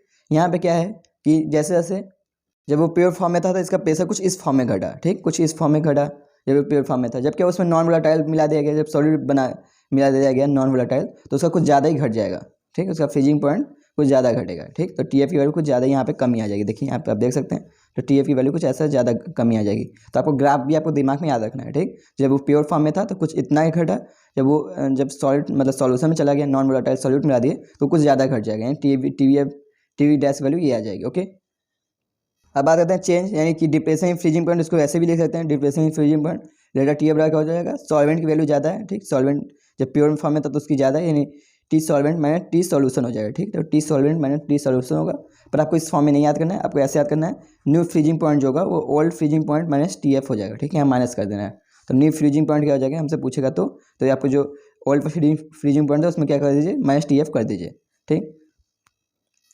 अधिक एक बहुत इंपॉर्टेंट बात, जो डिप्रेशन इन फ्रीजिंग पॉइंट है इसकी वैल्यू तो पॉजिटिव में आएगी, डिप्रेशन इन फ्रीजिंग पॉइंट इसकी वैल्यू पॉजिटिव में आएगी, पर यदि बात करें फ्रीजिंग पॉइंट की इसकी वैल्यू निगेटिव में आएगी, ठीक। यदि केवल फ्रीजिंग पॉइंट बोला है तो इसकी वैल्यू आपको निगेटिव में ही लिखनी है आंसर, ठीक। फ्रीजिंग पॉइंट बोले तो उसकी वैल्यू निगेटिव आएगी। यदि आपसे पूछे कि आंसर यदि बोल रहा है, हमसे क्वेश्चन पूछे कि फ्रीजिंग पॉइंट क्या होगा, तो फ्रीजिंग पॉइंट आपको लिखना होगा निगेटिव में आंसर, ठीक। यदि हमसे पूछे डिप्रेशन फ्रीजिंग पॉइंट लिखना है तो वहाँ पे पॉजिटिव कर दीजिएगा, ठीक। आपकी निगेटिव वैल्यू तो उसको पॉजिटिव कर दीजिएगा। अभी आप क्वेश्चन करेंगे तो ज़्यादा क्लियर होगा। अब बात करते हैं जो के बी और के एफ है, ये किसी पे डिपेंड नहीं करता है, ठीक। ये किसी पे डिपेंड नहीं करता है, ये कांस्टेंट है, ये कांस्टेंट टर्म है, ये किसी इस सब पे डिपेंड नहीं करता है, ये सब इंडिपेंडेंट होता है इस सभी पे, ठीक है। कांस्टेंट टर्म है, ठीक, तो ये किसी पे डिपेंड नहीं करता है। ओके, हाँ ये डिपेंड करता है टेम्परेचर पे, लेकिन आपकी ये सिलेबस में नहीं है। के एफ और के बी जो है टेम्परेचर पर डिपेंड कर सकता है, पर आपकी सिलेबस में नहीं है, ठीक। ये मोलालिटी ये सब पे डिपेंड नहीं करता है। ओके, जैसा कि नीट 2017 का क्वेश्चन है हमारा, ठीक। नीट 2017 क्वेश्चन क्या है, if molality of dilute solution is double, ये मोलालिटी को हमने डबल कर दिया, then the value of mole क्या है depression, molar depression constant K F की वैल्यू पूछ रहा है। Molar depression constant K F की वैल्यू क्या होगी ये हमसे पूछ रहा है, ठीक। तो के एफ की वैल्यू क्या होती है, किसी इंडिपेंडेंस होता है, वो किसी भी डिपेंड नहीं करता है। मोलालिटी किसी भी डिपेंड नहीं करेगा, केवल टेम्परेचर, हाँ टेम्परेचर डिपेंड करता है, पर हमें सिलेबस पे नहीं दिया है, ठीक है। मोलालिटी को हम बढ़ा रहे हैं तो उस पर कोई इफेक्ट नहीं आएगा, अनचेंज रहेगा, के एफ की वैल्यू अनचेंज रहेगी। ओके, उससे डिपेंड नहीं। देखिए नीट 2020 क्वेश्चन है, क्या है the freezing point depression constant K F, तो फ्रीजिंग पॉइंट दे दिया है हमको, फ्रीजिंग पॉइंट डिप्रेशन कांस्टेंट की वैल्यू दे दी है के एफ, ठीक। और benzene is 5.12 kelvin KG mole inverse है, ठीक। तो के एफ की वैल्यू दे दिया ये, ठीक। The freezing point depression for the solution of the molarity 0.07 M, तो हमको मोलारिटी की वैल्यू भी दे दी है। Contain an non electrolyte solute in benzene is, तो हमको क्या है किसी मतलब कि नॉन इलेक्ट्रोलाइट सॉल्यूट बेंजीन का है उसी में है, उसी में हमको मोलारिटी की वैल्यू भी दे दी है। तो हमसे क्या पूछा, फ्रीजिंग पॉइंट पूछा, डिप्रेशन क्या होगा जब उसकी मोलारिटी की वैल्यू ये है, तो फ्रीजिंग पॉइंट की वैल्यू पूछा है, टी एफ की वैल्यू हमसे पूछा है क्या होगा, टी एफ की। अभी किसी ने फ्रीजिंग पॉइंट ऑफ डिप्रेशन की वैल्यू पूछा है, ठीक, टी एफ की वैल्यू पूछ रहा है, ठीक। तो freezing point depression T F बराबर क्या होता है, के एफ इंटू एम होता है, सब कुछ हमको दे दिया। के एफ की वैल्यू तो कितना दिया 5.12 है, एम की वैल्यू कितना है 0.078 है, तो इसकी वैल्यू आ जाएगी टी एफ बराबर 0.4 केल्विन, आंसर क्या होगा सी, ठीक। तो देखिए ये वैल्यू पॉजिटिव में है क्योंकि टी एफ डिप्रेशन हमसे पूछा है, फ्रीजिंग पॉइंट डिप्रेशन पूछा, इसलिए ये वैल्यू पॉजिटिव में है।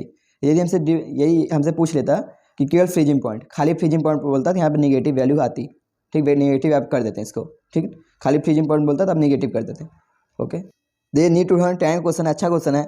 एक सॉल्यूशन ऑफ सुक्रोज, एक सुक्रोज का सॉल्यूशन है जिसका मोलर मास हमको सुक्रोज का दे दिया कितना है 342, हमको सुक्रोज का मोलर मास दिया है। Has been prepared by dissolving 68.5 gram of sucrose in 100 gram of water, तो हमने क्या क्या प्रिपेयर्ड बनाया, कैसे 68.5 ग्राम सुक्रोज को 100 ग्राम वाटर में डाल के हमने बनाया एक प्रिपेयर्ड, ठीक। तो हमने क्या किया, सॉल्यूशन प्रिपेयर किया, ठीक। कितना 68.5 ग्राम सुक्रोज डाल के, सुक्रोज किसमें 1000 ग्राम वाटर में हमने डाल के बनाया। The freezing point of solution obtain, हमें कितना फ्रीजिंग पॉइंट ऑब्टेन होगा हमसे ये पूछा है। के एफ की वैल्यू दे दिया, वाटर कितना है 1.86 केल्विन कीजी मोल इनवर्स हमें दे दिया, ठीक। तो के एफ की वैल्यू दे दिया, हमको सब कुछ दे दिया। तो टी एफ बराबर क्या होता है, के एफ इंटू मोलालिटी होती है, ठीक। तो टी एफ बराबर के एफ, मोलालिटी को हम क्या लिख सकते हैं, weight upon atomic weight into mole of solution, ठीक। अभी हमने आपको मोलालिटी शुरू में ही बताया था क्या होता है, weight of solute upon molecular weight of solute, weight of solute upon molecular weight of solute, ये क्या है मोल, ठीक। Mole of solute upon mass of solvent, ठीक।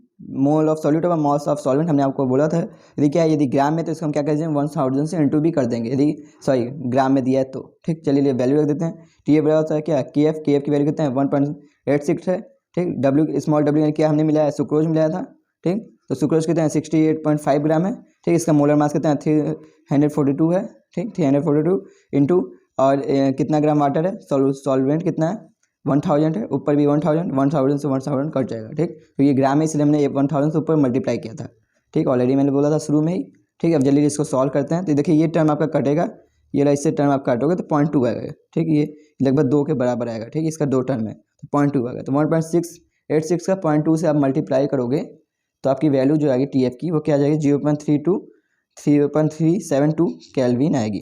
तो ये आएगी टी एफ की वैल्यू। ओके, पर हमसे टी एफ की वैल्यू नहीं पूछा है, हमसे डिप्रेशन की वैल्यू नहीं पूछा है, हमसे क्या पूछा है फ्रीजिंग पॉइंट की वैल्यू पूछा है। हमसे डिप्रेशन की वैल्यू पूछता तो ये पॉजिटिव में वैल्यू आती, पर हमसे क्या पूछा है फ्रीजिंग पॉइंट ऑफ सोल्यूशन, तो फ्रीजिंग पॉइंट पूछ दिया। तो फ्रीजिंग पॉइंट के लिए क्या कर देंगे निगेटिव वाला लिखेंगे, ये पॉजिटिव वाला मत लिख दीजिएगा गलती से भी, यहाँ पॉजिटिव वाला भी है। ठीक, तो हमसे क्या पूछा है डिप्रेशन पूछा है, केवल फ्रीजिंग पॉइंट पूछा है, डिप्रेशन नहीं पूछा। डिप्रेशन बोलता तो पॉजिटिव आ जाता है, पर क्या है हमसे फ्रीजिंग पॉइंट पूछा है। ठीक, क्योंकि क्या होता है जीरो से हमेशा माइनस कर देते हैं। ठीक, तो ये ट्रिक है, नहीं तो आप ऐसे भी कर सकते हैं। आपको मैंने बताया था ना जो ओल्ड न्यू वाला होता है, क्या होता है न्यू फ्रीजिंग पॉइंट क्या होता है ओल्ड फ्रीजिंग पॉइंट माइनस क्या होता है टीबी। ठीक, टीबी की वैल्यू टीएफ। ओके, तो ओल्ड हमारा क्या होता है हमेशा जो हमारे शुरू में क्या होता है 0 डिग्री होता है, वाटर के लिए हमेशा 0 डिग्री होता है, माइनस कर देंगे टीएफ की वैल्यू कितना है 0.0372, तो इसीलिए वैल्यू क्या आ जाएगी माइनस में आ जाएगी, -0.372। तो ये फ्रीजिंग पॉइंट पूछेगा तो माइनस में आ जाएगी। ओके, तो ये ट्रिक था। ठीक है, तो आप यहाँ से भी देख सकते हैं न्यू बराबर क्या होता है ओल्ड माइनस टीएफ होता है, मैंने ऑलरेडी बताया था फ्रीजिंग पॉइंट के लिए, तो यहाँ से आपकी वैल्यू माइनस आ जाएगी। ठीक, क्योंकि फ्रीजिंग पॉइंट इसके लिए क्या होता है वाटर के लिए 0 होता है, तो यहाँ पे 0 रख सकते हैं। ठीक, तो 0 में से माइनस करें। ओके, अब देखिए अब चौथा टर्म बात करते हैं ऑस्मोसिस प्रेशर के बारे में, इसको पाई से डिनोट करते हैं। ठीक, ऑस्मोसिस प्रेशर क्या होता है देखिए फ्लो ऑफ सॉल्वेंट, सॉल्वेंट के यहाँ से फ्लो होता है। ठीक, सेमी पेरिफेरल मेम्ब्रेन होता है इनके बीच। ठीक, क्या होता है flow of solvent only from lower concentration to high concentration, तो ये लो कंसंट्रेशन से हाई कंसंट्रेशन में सॉल्वेंट मूव करता है, इसे ही कहते हैं ऑस्मोसिस, ये प्रोसेस को ऑस्मोसिस कहते हैं। ठीक, लेकिन हम चाहें कि इस फिनोमेना को रोक दें, अपने आप ये प्रोसेस होता रहता है स्पॉन्टेनियस। ठीक, यहाँ यदि क्या है लो कंसंट्रेशन वाला यहाँ हाई कंसंट्रेशन वाला है, तो हमेशा क्या होगा सॉलिड मॉलिक्यूल यहाँ से निकल के इसमें जाने लगेंगे इसमें। ठीक, पर हम चाहते हैं कि ये फिनोमेना ना होती, यहाँ पे हम एक्स्ट्रा प्रेशर लगा देंगे, तो ये जो प्रेशर लगाएंगे इसी को हम बोलते हैं ऑस्मोसिस प्रेशर। ठीक, तो ये फिनोमेना को हम रोकने के लिए ऑस्मोसिस फिनोमेना को रोकने के लिए जो हम प्रेशर लगाते हैं उसे कहते हैं ऑस्मोसिस प्रेशर। तो ये क्या है pressure apply to stop osmosis, pressure लगाएं जिससे क्या ऑस्मोसिस रुक जाए, इसको इसी प्रेशर क्या कहते हैं ऑस्मोसिस प्रेशर कहते हैं। ठीक, अब देखिए ऑस्मोसिस प्रेशर बराबर क्या होता है पाई बराबर क्या होता है CRT होता है। ठीक, तो जो ऑस्मोसिस प्रेशर होता है इसको क्या कहते हैं CRT। सी जहाँ क्या है तो सी क्या है कंसंट्रेशन है, कंसंट्रेशन ऑफ सॉल्यूट है। ठीक, तो सी क्या है कंसंट्रेशन है सॉल्यूट का, आर क्या है गैस कांस्टेंट है, आर क्या है गैस कांस्टेंट है, टी क्या है टेम्परेचर है। अब देखिए कंसंट्रेशन है। ठीक, तो कंसंट्रेशन का मोल बाई वैल्यूम भी लिख सकते हैं। ठीक, तो कंसंट्रेशन है हमेशा मोलरिटी टर्म में होगा कंसंट्रेशन, तो मोल बाई वैल्यूम भी लिख देंगे। ओके, तो कंसंट्रेशन हमेशा मोलरिटी वाला टर्म ही लेंगे, क्यों क्योंकि क्या होता है कि लिक्विड है इसलिए क्या लेंगे वैल्यूम वाला ही टर्म लेंगे। ओके, तो पाई वाला याद करिए एन बाई वी, यानी एन क्या है नंबर ऑफ मोल, एन क्या है मोल है, नंबर ऑफ मोल है या मोल भी बोल सकते हैं। ठीक, अभी क्या है वॉल्यूम है, वॉल्यूम ऑफ सॉल्यूट है। ठीक, सॉरी सॉल्यूशन है, वॉल्यूम ऑफ सॉल्यूशन है। ठीक, इंटू क्या आर इंटू टी, आर क्या गैस कांस्टेंट है, टी क्या है टेम्परेचर। अब बात करते हैं आइसोटोनिक सॉल्यूशन। आइसोटोनिक क्या है ऐसे दो सॉल्यूशन जिनके क्या हो जो ऑस्मोसिस प्रेशर हो क्या हो बराबर हो, ऐसे दो सॉल्यूशन जिनके ऑस्मोसिस प्रेशर बराबर होते हैं इसे ही कहते हैं आइसोटोनिक सॉल्यूशन। दो सॉल्यूशन ऐसे हैं जिनके क्या ऑस्मोसिस प्रेशर बराबर है उसे ही कहते हैं आइसोटोनिक सॉल्यूशन। ठीक, अब एक और टर्म बात कर लेते हैं रिवर्स ऑस्मोसिस, जिसके बारे में आप बहुत बार पूछते भी हो सर लोगों से। रिवर्स ऑस्मोसिस कुछ नहीं है, क्या है कि हम बहुत ज़्यादा ये जो एक्स्ट्रा प्रेशर हम लगा रहे हैं ये बहुत ज़्यादा लगा दें कि यही फिनोमेना उल्टा होने लगे। ठीक, ये जो प्रेशर लगा रहे हैं इसके इक्वल हो जाए, जितना प्रेशर बनाए कि रुक जाए फिनोमेना, तो क्या होता था ऑस्मोसिस होता था। लेकिन ये प्रेशर हम एक्स्ट्रा लगा दें तो ये फिनोमेना उल्टा होने लगे, इसे कहेंगे रिवर्स ऑस्मोसिस। तो इसके बारे में कभी पूछा नहीं पर आप पूछते हो बहुत, इसलिए मैंने पहले ही बता दिया आपको। ओके, नीट 2021 का क्वेश्चन है क्या है following solution were prepared by dissolving 10 gram of glucose. ठीक, जिसका ये दिया है मॉलिक्यूलर फार्मूला इन 250 ml। ठीक, तो 10 ग्राम ग्लूकोज हम क्या किया 250 ml में बनाएंगे, ऐसे बहुत सारे फॉलोइंग हमने क्या बनाया प्रिपेयर्ड बनाया। ठीक, सॉल्यूशन बनाया। ठीक, जो क्या है 10 ग्राम ग्लूकोज का 200 ml वाटर हमने मिलाया, इसका प्रेशर बोला P1। ठीक, फिर क्या बोला 10 ग्राम वाटर यूरिया को मिलाया इन 250 ml विद सेम ml मतलब वैल्यू में, तो 10 ग्राम यूरिया को मिलाया 250 ml ऑफ वाटर, इसका जो दिया प्रेशर P2 है। फिर हम बोला 10 ग्राम सुक्रोज जिसका मॉलिक्यूलर फॉर्मूला ये दिया है इन 250 ml ऑफ वाटर, जिसकी बोला प्रेशर P3 है। ठीक, तो ये तीनों को मिला है। अब देखिए तीनों का क्या है जो वॉल्यूम है सेम है, ये भी 250 है, ग्लूकोज का भी वैल्यूम 250 है, यूरिया की वैल्यू भी 250 में, और जो सुक्रोज है इसकी वैल्यूम भी 250 है। ठीक, बोला है।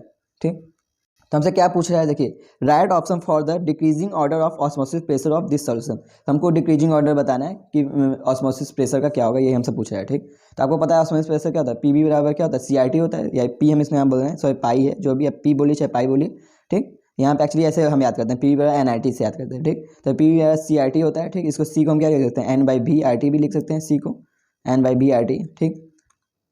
अब देखिए यहाँ पे वॉल्यूम जो है सबका है कांस्टेंट है, सबका 250 है, इसलिए वॉल्यूम हम हटा सकते हैं, ठीक। यानी जो प्रेशर है प्रोपोर्शनल होगा किसके, एन के, तो प्रेशर प्रोपोर्शनल है उसके मोल के। अब बात करते हैं मोल। अब देखिए मोल यहाँ पे सभी का ग्राम भी 10-10 ग्राम दे दिया है, सभी की वैल्यू वेट भी कितना है 10 ग्राम, 10 ग्राम ग्लूकोज, 10 ग्राम यूरिया, 10 ग्राम सुक्रोज है, तो सभी का मास भी सेम है, ठीक। तो जो प्रेशर है मोल का हम क्या लिख सकते हैं, मास अपॉन एटॉमिक मास, या एटॉमिक वेट भी लिख सकते हैं, मास अपॉन एटॉमिक मास, ठीक, या एटॉमिक वेट भी बोल सकते हैं। यहाँ से आप देख सकते हैं जो प्रेशर है इन्वर्सली प्रोपोर्शनल है उसके मास के, ठीक। यहाँ पे बाकी सब कुछ तो सेम ही है, तो प्रेशर क्या होगा उसके इन्वर्सली प्रोपोर्शनल होगा उसके मास के, ठीक, मतलब एटॉमिक वेट के, ठीक, क्योंकि क्या है उसका मास भी सेम है, सभी के 10-10 ग्राम है, तो प्रेशर क्या है इन्वर्सली प्रोपोर्शनल हो गया यहाँ से उसके एटॉमिक वेट के। जिसका एटॉमिक वेट ज़्यादा होगा उसका प्रेशर कम होगा, बस आप सिंपल देख सकते हैं यहाँ से, जिसका एटॉमिक वेट ज़्यादा उसका प्रेशर कम। तो जो ग्लूकोज क्या है इसका, अब यहाँ से देख सकते हैं यहाँ पे क्या हो जाएगा 180 हो जाएगा, ठीक, इसकी वैल्यू क्या हो जाएगी 180 हो जाएगी, ग्लूकोज एटॉमिक वेट यहाँ से आप निकाल सकते हैं, ठीक। बात करें यूरिया, इसकी वैल्यू आ जाएगी 60, यहाँ से एटॉमिक वेट इसका निकाल सकते हैं इसके फॉर्मूला से। अब बात करें सुक्रोज, इसका एटॉमिक वेट यहाँ से निकाल सकते हैं, ये सुक्रोज की यहाँ पे बहुत ज़्यादा आ जाएगी, सुक्रोज की 342 इसका आ जाएगा, ठीक। तो सबसे कम प्रेशर इसका होगा, जो यूरिया इसका प्रेशर सबसे ज़्यादा होगा, इसको P2 बोला है यूरिया को, ग्लूकोज को P1 बोला और सुक्रोज को P3 बोला है, तो यूरिया सबसे ज़्यादा होगा, तो P2 सबसे ज़्यादा होगा, फिर क्या होगा P1 होगा, फिर क्या होगा P3 होगा, तो आंसर क्या होगा ए। ओके, तो बहुत ईजी क्वेश्चन, ऐसे ईजी। ये आइसोटोनिक सॉल्यूशन से भी बहुत क्वेश्चन आप में आते हैं, क्या 2010 और 1999 का क्वेश्चन है। एक 5% सॉल्यूशन ऑफ शुगर कैन जिसका मॉलिक्यूलर वेट दिया है कितना, 342, तो एक 5 ग्राम सॉल्यूशन है जिसका क्या है शुगर कैन, जिसका मॉलिक्यूलर वेट कितना है 542 in isotonic with 1% solution of X substance. तो क्या है किसके साथ आइसोटोनिक है, एक दूसरा सॉल्यूशन है जो क्या 1% है, 1% कोई एक्स वाला है सॉल्यूशन, उससे उसके साथ आइसोटोनिक है। Then molecular weight of X is, तो एक्स का मॉलिक्यूलर वेट क्या होगा, ये हमसे पूछा है, ठीक। अब देखिए हम बहुत इजी है, यहाँ पे देख सकते हैं, तो P1 आइसोटोनिक के लिए क्या होता है, इसका प्रेशर बराबर होगा, C1R बराबर C2R T2, तो RT कॉमन है, ये सब कांस्टेंट होगा, सेम है, तो कांस्टेंट होगा, R की वैल्यू भी कांस्टेंट होगा, T की वैल्यू क्या है सेम, सॉल्यूशन बना रहा है तो यानी कांस्टेंट होगा, यानी दोनों कट जाएंगे, यानी जो C1 बराबर होगा C2 के। ओके, अब बात करते हैं जो 5% ये क्या हमको दे रहा है, मास बाई वैल्यूम दे रहा है, ठीक, W/V दे रहा है, ठीक, मास बाई वैल्यूम या W/W भी बोल सकते हैं, जो भी दे यहाँ पे समझिए W/W है, तो ये यहाँ पे जो W है ये क्या है वाटर टर्म है, इसलिए वाटर डेंसिटी इक्वल ही होती है, 1 ही होती है, यानी कि वाटर जो मास होता है वही इसका वैल्यूम होता है वाटर के लिए, वाटर के लिए सेम होती है, ठीक। यहाँ इसको W/W दे रहा है 5% जो है, तो इसको हम ऐसे लिख सकते हैं, इसकी मोलारिटी लिखनी होगी, मोलारिटी, तो क्या होगा मोलारिटी क्या होगा इसका मोल, ठीक, सॉल्यूट का मोल, तो सॉल्यूट का मोल क्या लिखते हैं, सॉल्यूट का weight upon atomic weight, solute क्या है शुगर कैन सॉल्यूट है, solute weight upon atomic weight into क्या है जो सॉल्यूशन है वो कितना है 100 ml का है, ठीक। ये हमको एक्चुअली मोलरिटी वाला ही टर्म दे रहा है, ठीक, मतलब कि सॉरी मोलरिटी वाला ही टर्म दे रहा है, तो ये क्या हो जाएगा सॉल्यूशन कितना हो जाएगा, ये हो जाएगा 100, ये सॉल्यूशन का वेट कितना हो जाएगा 100 इंटू क्या वेट की बात करें चाहे वॉल्यूम की बात करें दोनों सेम होगा, क्योंकि है वाटर से कंपेयर है, ठीक, ये सेम होगा 100 होगा, इंटू क्या यदि 100 ग्राम है इसीलिए 100 यानी सॉरी लीटर है तो ये क्या हो जाएगा ऊपर 1000 से मल्टीप्लाई हो जाएगा, ठीक, यदि ml में है तो ये क्या हो जाएगा 1000 से मल्टीप्लाई हो जाएगा, 2 जीरो ऐसे मान लो काटिए मत, ऑलरेडी यहाँ पे कटेगा, ठीक। अब दूसरा क्या है अगला सोल्यूशन क्या है 1% क्या है कोई x है, तो ये 1% उसका एटॉमिक वेट हमको निकालना है, तो m इंटू एक्स, और इसका सॉल्यूशन का वेट कितना हो जाएगा यदि परसेंट में, तो सॉल्यूशन कितना हो जाएगा 100 हो जाएगा, ठीक, परसेंट में 1% यानी सॉल्यूशन कितना हो गया 100, ऊपर यदि 100 ml हो जाएगा, ठीक, यहाँ पर ऊपर 1000 से इंटू कर दीजिए, ठीक। अब देखिए ये वाला टर्म खट जाएगा, तो ये वाला टर्म आपका बचा, तो यहाँ से आप सॉल्व कर सकते हैं, m बराबर कितना हो जाएगा 342/5 आ जाएगा, यानी आंसर कितना आएगा 68.4 आएगा, तो एम एक्स की वैल्यू कितना आएगी 68.4, आंसर क्या होगी सी। ओके, यहाँ से आप सॉल्व कर दीजिएगा। अब बात करते हैं वांट ऑफ फैक्टर, इस पर बहुत सारे आपके क्वेश्चन आते हैं नीट में, बहुत ईजी होते हैं क्वेश्चन, बहुत सारे क्वेश्चन आते भी हैं।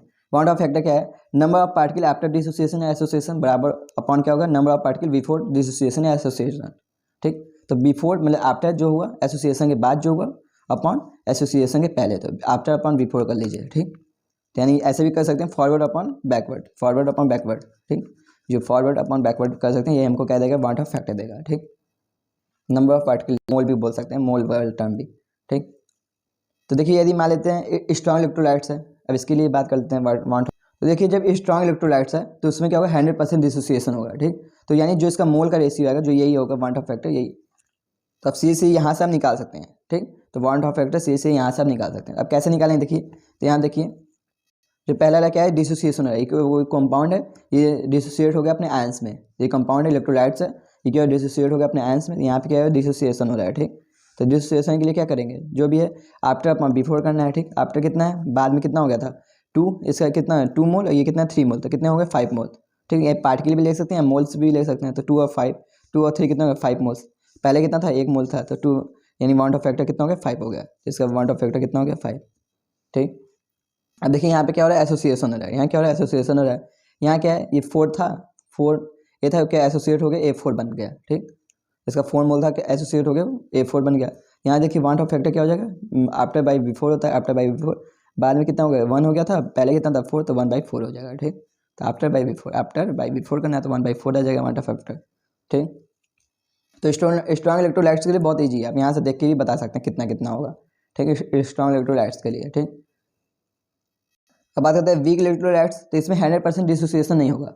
वीक इलेक्ट्रोलाइट्स में 100% डिसोसिएशन नहीं होगा, यहाँ पे कुछ परसेंट में होगा, इसको अल्फा बोलते हैं, डिग्री ऑफ डिसोसिएशन होता है, ठीक। तो कुछ अल्फा फॉर्म में डिसोसिएट होगा, ठीक। अल्फा क्या है, डिग्री ऑफ डिसोसिएशन, कितना परसेंट हुआ, डिग्री मतलब कितना परसेंट डिसोसिएशन हुआ, यही बताता है जो डिग्री है, ठीक। तो यहाँ पर जो वांट ऑफ फैक्टर होता है आई बराबर क्या होता है, बहुत सिंपल सा ट्रिक है, अब मैं तो पूरा सॉल्व करोगे, सिंपल सा ट्रिक है। आई बराबर क्या होता है 1 प्लस n-1 इंटू अल्फा होता है, ठीक। तो वांट ऑफ फैक्टर क्या हो जाएगा 1 प्लस n-1 इंटू अल्फा, जहाँ n क्या है, ये कितना, ये जो टर्न है, ओके। n का नंबर ऑफ टर्न कितना मोल है, ये आगे कितना मोल में बदला, ठीक। वही नंबर ऑफ टर्न है, ओके। n क्या है, मोल है, ठीक। सिंपल से याद करिए n क्या है, मोल है। तो आई वांट ऑफ फैक्टर क्या होगा, i बराबर 1 प्लस n-1 इंटू अल्फा होगा, i बराबर 1 प्लस n-1 इंटू अल्फा होगा, ठीक। सिंपल से याद कीजिए। और यहाँ पे आप देख सकते हैं कि जो i की वांट ऑफ फैक्टर जब डिसोसिएशन हो रहा है, किसके लिए डिसोसिएशन, जो n मॉलिक्यूल है, an मॉलिक्यूल था, डिसोसिएट किस में हो गया, an में, Na में हो गया, ठीक। n टाइम a में हो गया, ठीक। तो डिसोसिएशन के लिए ये लिखेंगे, तो आई बराबर क्या होगा 1 plus n-1 into alpha, n क्या है, मोल है, ठीक, n-1 इंटू अल्फा। अब यहाँ आप देख सकते हैं कि जो डिसोसिएशन है इसकी वैल्यू क्या हो जाती है, वांट ऑफ फैक्टर की वैल्यू मोर देन 1 हो जाती है। तो डिसोसिएशन की वैल्यू जो होती है, डिसोसिएशन के लिए वांट ऑफ फैक्टर क्या आता है, 1 से ज़्यादा आता है। तो वांट ऑफ फैक्टर हमेशा 1 से ज़्यादा आएगी इसकी वैल्यू। यहाँ भी देखिए, यहाँ पे डिसोसिएशन हो रहा है, इसकी वैल्यू क्या है 1 से ज़्यादा है, यानी 5 आ रही है, ठीक। और एसोसिएशन की बात कर लेते हैं, आइए। तो एसोसिएशन हमेशा इसकी वैल्यू 1 से कम आएगी, डिसोसिएशन 1 से ज़्यादा आएगी, ठीक। तो यहाँ पे क्या है, डिसोसिएशन है, तो डिसोसिएशन के लिए याद कर लीजिए, यदि वीक इलेक्ट्रोलाइट्स है तो क्या होगा, आई बराबर 1 प्लस n-1 इंटू अल्फा, जहाँ अल्फा क्या है, डिग्री ऑफ डिसोसिएशन है, ठीक, डिग्री ऑफ डिसोसिएशन। अब बात करते हैं एसोसिएशन के लिए, जब क्या Na है, किस में हो गया, एसोसिएट हो गया, बन गया, कोई n पार्टिकल था, Na पार्टिकल था, बन के An बना लिया पार्टिकल होके, तो एसोसिएशन होगा तो क्या होगा वहाँ पे, तो यहाँ पे जो वांट ऑफ फैक्टर आई की वैल्यू हो जाएगी 1 प्लस 1/n हो जाएगी, यहाँ n था, यहाँ 1/n हो जाएगा, 1 plus 1/n minus 1 into alpha हो जाएगा, ठीक। आई बराबर 1 plus 1/n minus 1 into alpha, वैसे यहाँ पे 1/n करना है, ठीक। आई बराबर 1 plus 1/n minus 1 into alpha, alpha क्या है, डिग्री ऑफ डिसोसिएशन है, या एसोसिएशन यहाँ पे बोलेंगे, ठीक। अब देखिए यहाँ पे क्या आई की वैल्यू जो आएगी वहाँ क्या आएगी, लेस देन 1 आएगी, 1 से कम आएगी इसकी वैल्यू, आई की वैल्यू 1 से कम आएगी। यहाँ से आप देख भी सकते हैं एसोसिएशन में क्या आ रहा है, 1 से कम आ रहा है, ठीक। तो जो इलेक्ट्रॉन इलेक्ट्रोलाइट्स में आपको कुछ करना ही नहीं है, जो वैल्यू है बस आपको यही फॉर्मूला लगा देना है, ठीक। ऊपर वाला जो फॉर्मूला था आफ्टर अपॉन बिफोर वाला लगा देना है, ठीक। इलेक्ट्रॉन वाले स्ट्रॉन्ग वाले में सिंपल सी है, ठीक। बात करते हैं वीक वाले में, तो वीक वाले में आपको प्रॉब्लम होगा, तो वीक वाले में क्या करना है कि डिग्री ऑफ डिसोसिएशन वाला फॉर्मूला याद करना है। जब डिसोसिएशन होगा तो आई बराबर क्या हो जाएगा 1 प्लस n-1 इंटू अल्फा होगा, जब एसोसिएशन होगा तो आई बराबर 1 प्लस 1/n-1 इंटू अल्फा होगा, ठीक। अब बात करते हैं डिसोसिएशन के लिए, आई की वैल्यू जो होती है 1 से ज़्यादा आती है, वांट ऑफ फैक्टर वैल्यू 1 से ज़्यादा आती है, एसोसिएशन के लिए वांट ऑफ फैक्टर वैल्यू 1 से कम आती है, ओके। अब देखिए जो नॉन इलेक्ट्रोलाइट्स हैं, नॉन इलेक्ट्रोलाइट्स जैसे ग्लूकोज हो गए, फ्रक्टोज हो गए, ये सब हो गए, जिसको हम तोड़ नहीं सकते हैं, नॉन इलेक्ट्रोलाइट्स होते हैं, तो उसके लिए वांट ऑफ फैक्टर 1 आती है, उसके लिए वांट ऑफ फैक्टर 1 आती है, ठीक। अब बात करते हैं वांट ऑफ फैक्टर 1 आती है, इसलिए आपका रियल फॉर्मूला तो यही होता है। अब अपना देखोगे तो सभी का रियल फॉर्मूला ये होता है, टी बराबर आई इंटू के बी इंटू एम होता है, ठीक। यहाँ सभी में आई का टर्म एक्स्ट्रा आ जाता है, ठीक। तो टी आई इंटू के बी इंटू एम होता है, टी बराबर आई इंटू के एफ इंटू एम होता है, T P one minus P one not minus P one upon P one not बराबर कहता है आई इंटू एक्स से होता है, जबकि जो पाई बराबर कहता है आई सी आर टी होता है, ठीक। तो सब में आई टर्म ज़्यादा आता है, जबकि नॉन इलेक्ट्रोलाइट्स होता था सब में, हम जो भी इसके पहले क्वेश्चन लगाते थे सब नॉन इलेक्ट्रोलाइट्स होता था, ठीक। तो उसमें क्या होता था, want Hoff factor value already 1 हट जाती थी, इसलिए आपका ये फॉर्मूला सीधे से बन जाता था। लेकिन इलेक्ट्रोलाइट्स होगा तो आपको ये फॉर्मूला रखना होगा, आई की वैल्यू रखनी होगी सभी में, वांट ऑफ फैक्टर की वैल्यू रखनी होगी, ओके। तो ये इंपॉर्टेंट है। ये 2015 क्वेश्चन अच्छा क्वेश्चन है, क्या है, which one of the following electrolytes have the same value of want Hoff factor, तो किसका वैल्यू किसका वांट ऑफ फैक्टर सेम है, जो इतने कंपाउंड है इसमें किसका वांट ऑफ फैक्टर सेम है एज दैट ऑफ Al2SO4 का ट्राइस, किसका वैल्यू सेम है, इस वाले कंपाउंड के वांट ऑफ फैक्टर के बराबर है, इसके जो Al2SO4 के बराबर वांट ऑफ फैक्टर इसमें से किसका है, यही पूछ रहा है, ठीक। इफ 100% आयोनाइज यदि 100% आयोनाइज हो रहा है तो, ठीक। अब देखिए इसका वांट ऑफ फैक्टर क्या है, Al2SO4 का होल ट्राइस है, तो ये टूटेगा किसमें, 2Al3 प्लस में टूटेगा, यहाँ 2 है तो इसे 2Al3 प्लस में टूटेगा, प्लस 3SO4 2 माइनस में टूटेगा, तो ओवरऑल वांट ऑफ फैक्टर कितना हो जाएगा, ये कितना है 5 हो जाएगा, 5/1 करेंगे तो कितना आ जाएगा 5, तो वांट ऑफ फैक्टर कितना हो जाएगा 5 आ जाएगा इसका, यहाँ से देख सकते हैं। अब बात करते हैं इसका चेक करेंगे, यहाँ देखिए 3 1 4, अब सी से ऐसे मल्टीप्लाई बस सी से कर दीजिए, क्योंकि एक ही कंपाउंड है, यहाँ पे आगे तो एक ही कंपाउंड ही रहेगा, तो 3 1 4, इसका देखिए 4 हो जाएगा, ठीक। वांट ऑफ फैक्टर कितना है 4, इसका देखिए तो देखिए 3 1 4, इसका भी क्या है 4 है, ठीक। यहाँ से देख सकते 3 1 4।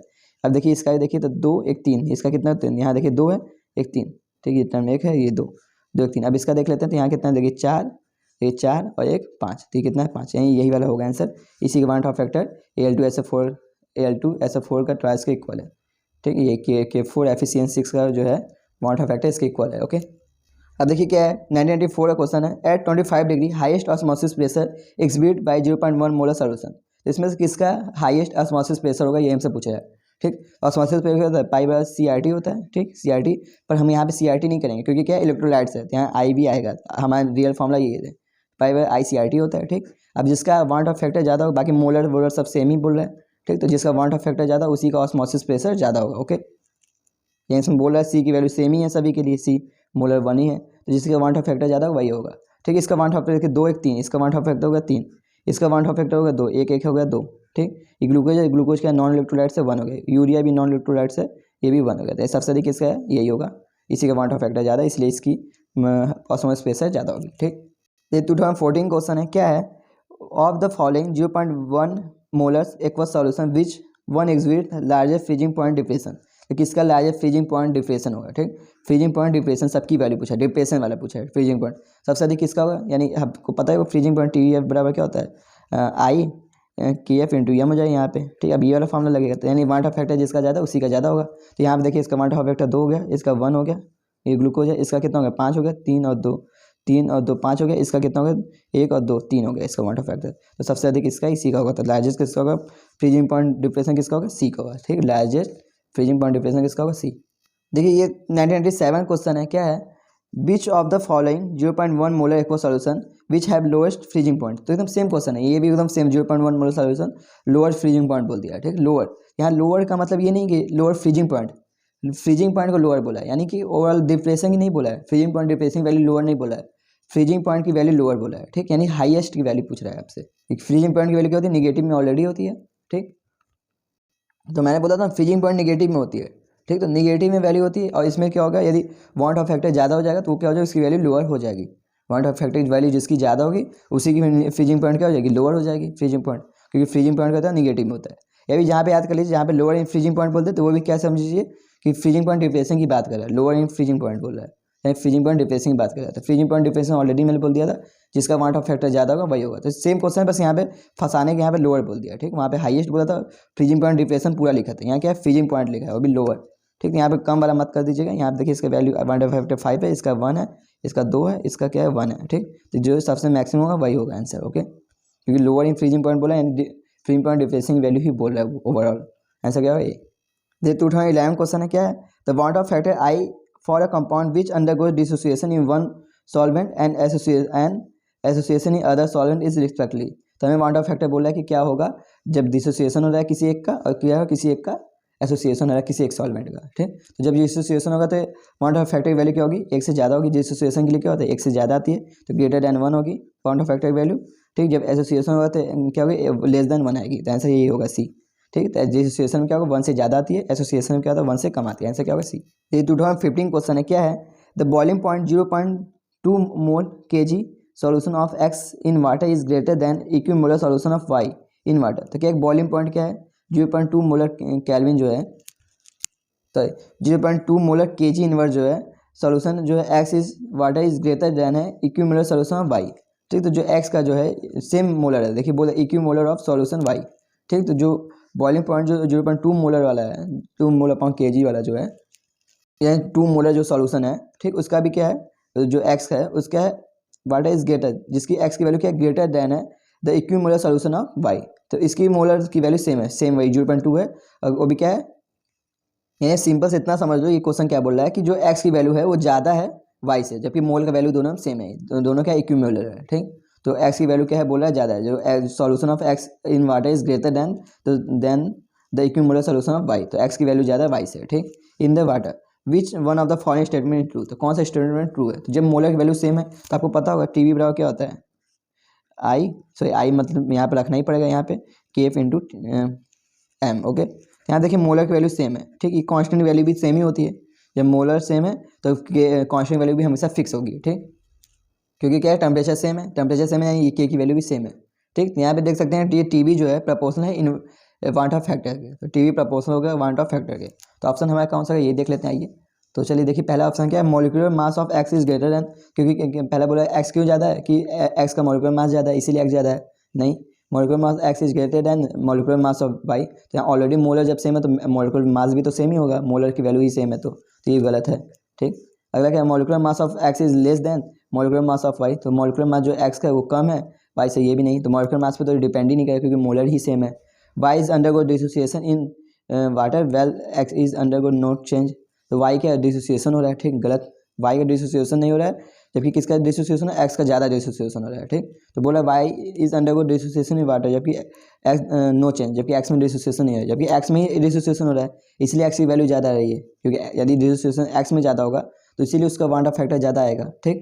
तो यानी आंसर ये डी होगा, x is undergo dissociation in water, x में डिसोसिएशन हो रहा है इसीलिए उसकी वैल्यू ज़्यादा आ रही है, ओके। तो मैं एक एक क्वेश्चन आपका एनसीईआरटी नीट का करा रहा हूँ, ठीक, ताकि आपको प्रॉब्लम ना हो, हर टाइप का मैं क्वेश्चन लाया हूँ, ओके। तो ये आपके नीट में 2007 और इस टाइप के भी क्वेश्चन 3 बार आ चुके हैं, इस टाइप के क्वेश्चन, इसलिए मैं एक क्वेश्चन लाया इसका क्या है, 0.5 molar aqua solution of a weak acid, तो यहाँ पे वीक एसिड बोल दिया, ठीक। तो 0.5 मोलर कोई एक्वा सॉल्यूशन है, अब वीक एसिड क्या है HX है, कोई वीक एसिड HX है, इज 25% आयोनाइज, तो यानी कि हमको अल्फा वैल्यू दे दिया है, ठीक, यानी डिसोसिएशन कांस्टेंट वैल्यू दे दिया है, ठीक, 20% ही आयोनाइज हो रहा है, ठीक, 20% आयोनाइज बोला है। इफ के F of the water is 1.86 kelvin KG mole inverse बोला है, तो lowering freezing point of the solution, तो लोअरिंग फ्रीजिंग पॉइंट क्या होगा, ठीक। यहाँ देखिए वांट ऑफ फैक्टर भी रखना होगा क्योंकि क्या है वीक इलेक्ट्रोलाइट्स है, ठीक है, इलेक्ट्रोलाइट्स है तो वांट ऑफ फैक्टर वैल्यू भी रखना होगी।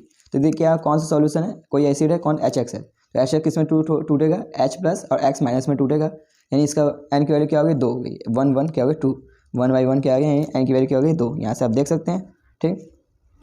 आइए वांट ऑफ फैक्टर निकाल सकते हैं, एन की वैल्यू 2 हो गई, आई वैल्यू कहता है 1 + n-1 इंटू अल्फा होता है, सिंपल से याद करना है आपको, तो आई बराबर 1, एन की वैल्यू कितना है 2 है, तो 2 - 1 हो जाएगी, मोल कितना है 2, तो 2 - 1 इंटू अल्फा की वैल्यू कितनी ये देखना है, तो अल्फा कितना है 20% आयोनाइज हो जाए, तो इसको 0.2 भी लिख सकते हैं, 20% आयोनाइज हो जाए तो 0.2, अल्फा वैल्यू कितना है 0.2। अब यहाँ देखें इसको माइनस करेंगे तो 2 में से 1 जाएगा तो 1 आएगा, ठीक। अब 1 तो ये हो जाएगा 1 इंटू 0.2, तो 0.2 + 1 कितना होगा, देखिए ये वैल्यू हो जाएगी 0.2 और ये 1 हो जाएगा, तो 1 इंटू 0.2 कितना हो जाएगा 0.2 ही होगा, तो 1 + 0.2 कितना हो जाएगा 1 + 0.2 कितना हो, 1 + 0.2 कितना हो 1.2 आ जाएगा, ओके। तब सिंपल से याद कर लीजिए, यदि कोई HX कोई 1 वाला एसिड है, ठीक, कोई HX टाइप का एसिड है तो आप सिंपल से वहाँ पे बस 0.2 याद कर लीजिए, यहाँ पे जैसे 30% होता है 1.3 कर देते हैं, उसमें 1 में कुछ ऐड कर देते हैं, 0.3 ऐड कर देते हैं, ऐसा कुछ हो जाता है, ओके। चलिए अब जल्दी से कर लेते हैं, अब जल्दी से, तो देखिए अब होता है TF बराबर KF into M into I होता है, ठीक। अब बात करते हैं KF की वैल्यू कितना है 1.86 दिया है, ठीक, मोलरिटी की वैल्यू कितना है 0.5 दिया है, ठीक, तो 0.5 रख देते हैं मोलरिटी की वैल्यू, इंटू आई की वैल्यू हमने निकाला तो 1.2, बस यहाँ पे इंटू कीजिए, ये हो गया 12 × 5 = 60, ये हो गया 0.6 हो गया, ठीक, और ये हो गया 1.86 हो गया, इसको मल्टीप्लाई करेंगे तो 1.1 केल्विन आएगा, ओके। तो आंसर कौन सा होगा हमारा 1.1 केल्विन। हमसे क्या पूछा है, lowering in freezing point, lowering की बात कर रहा है, लोअरिंग मतलब वही डिप्रेशन की बात कर रहा है, तो डिप्रेशन की बात करें यानी पॉजिटिव में आंसर लिखना है, निगेटिव वाला नहीं मानेंगे, ठीक। लोअरिंग की बात करें, यदि केवल फ्रीजिंग पॉइंट बोलता तो आपको निगेटिव वाला मानना होता है, ओके। तो यहाँ पे गाइस मैं अपना लेक्चर खत्म करता हूँ, आई होप कि आपको अच्छा लगा होगा, thank you so much, like and share जरूर कीजिएगा एंड सब्सक्राइब भी।